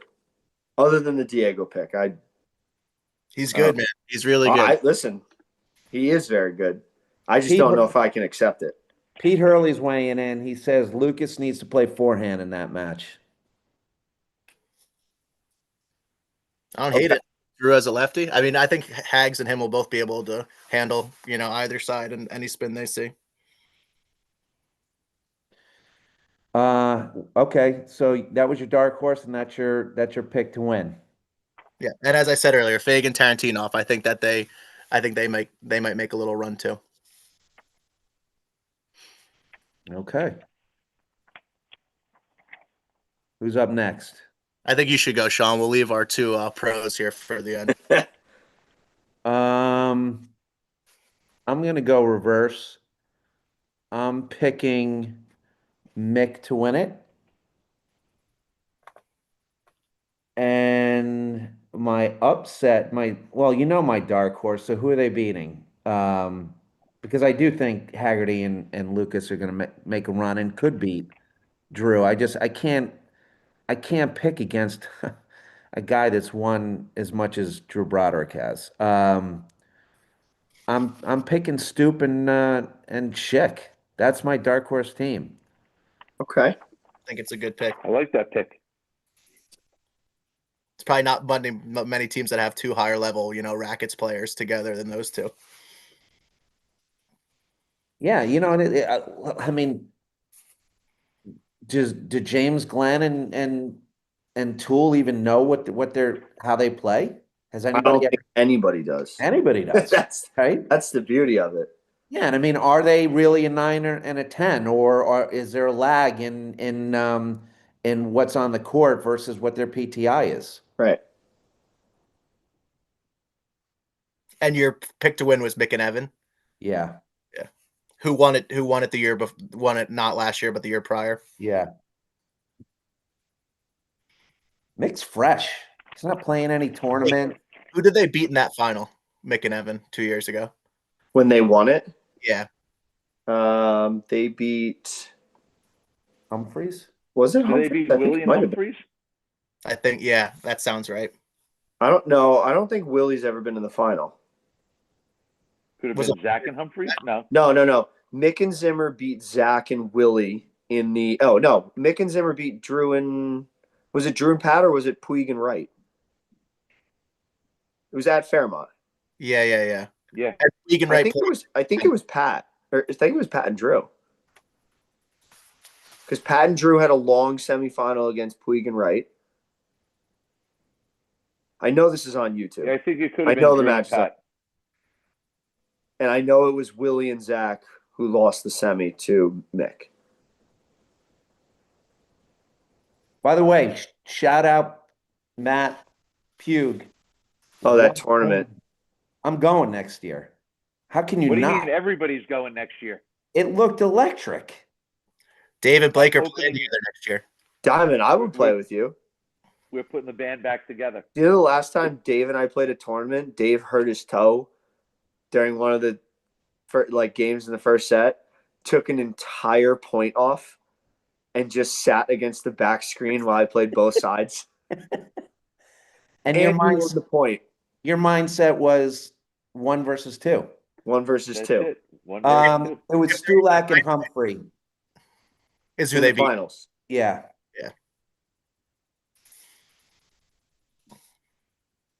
Puig and Wright. I wish they would have won one. Actually, wait.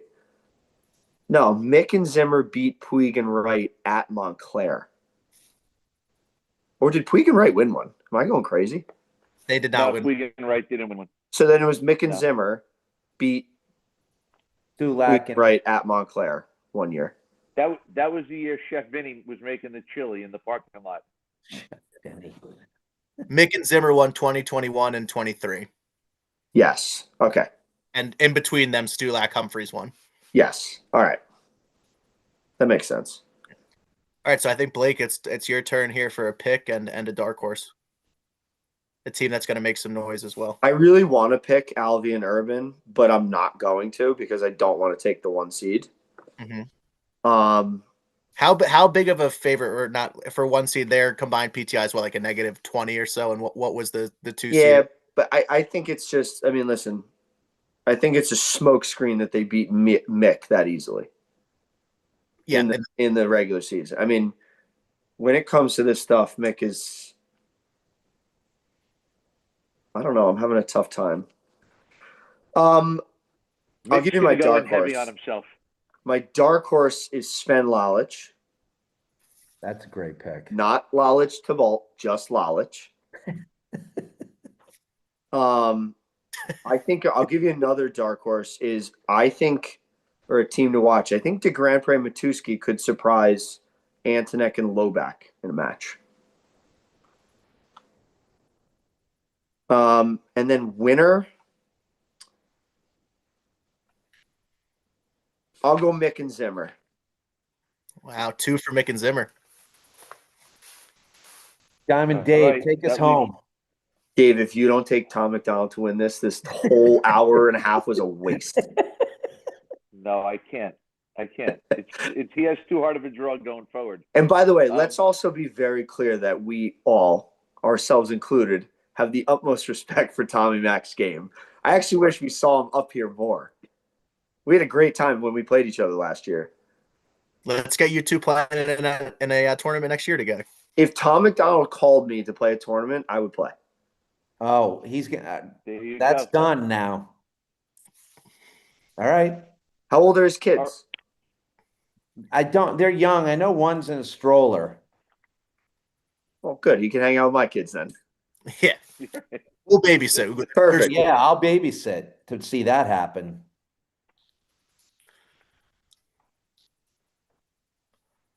All right, so I'm going to give a vote to Alvy and Urban winning it all.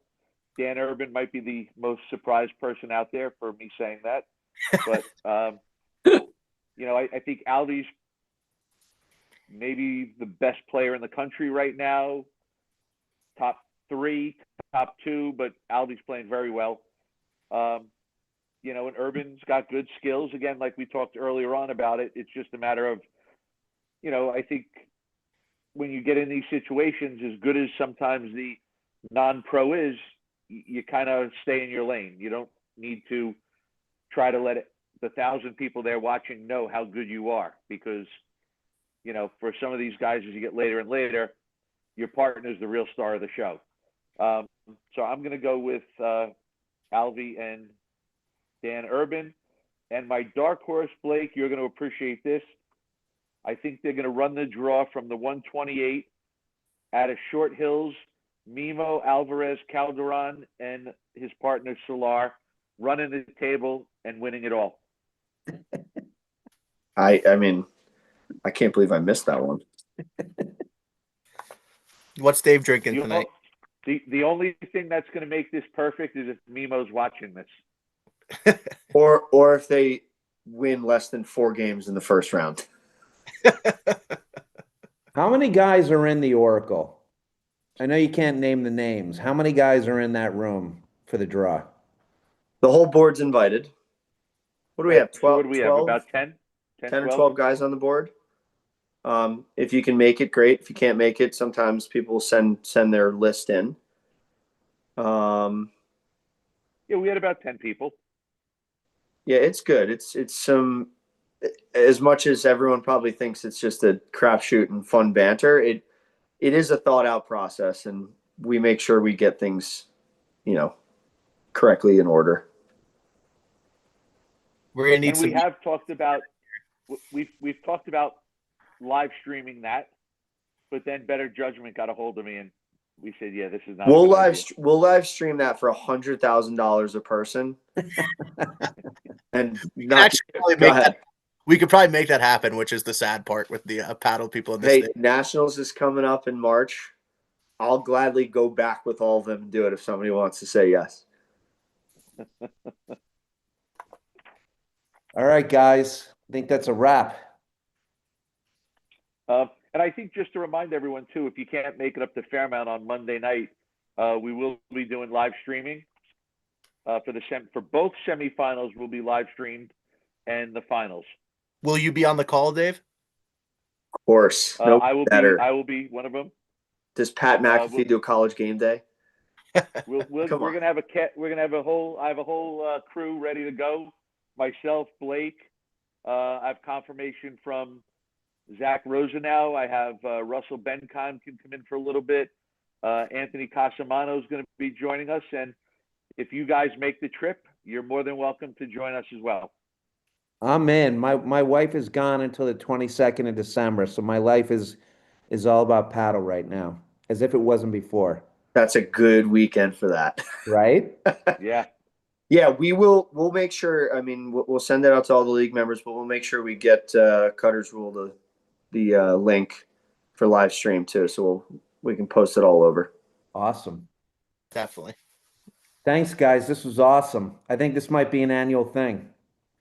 Absolutely. Next year, though, I think we need to get Rob Scanoni on the horn with us. I was thinking about that. I feel bad that I didn't invite him, but he wasn't there for the original debate. So next year. Next year, we'll pencil him in for next year. I'm sure he'd love to do it. Sounds good. All right, guys. All right, fellas. All right. Good night.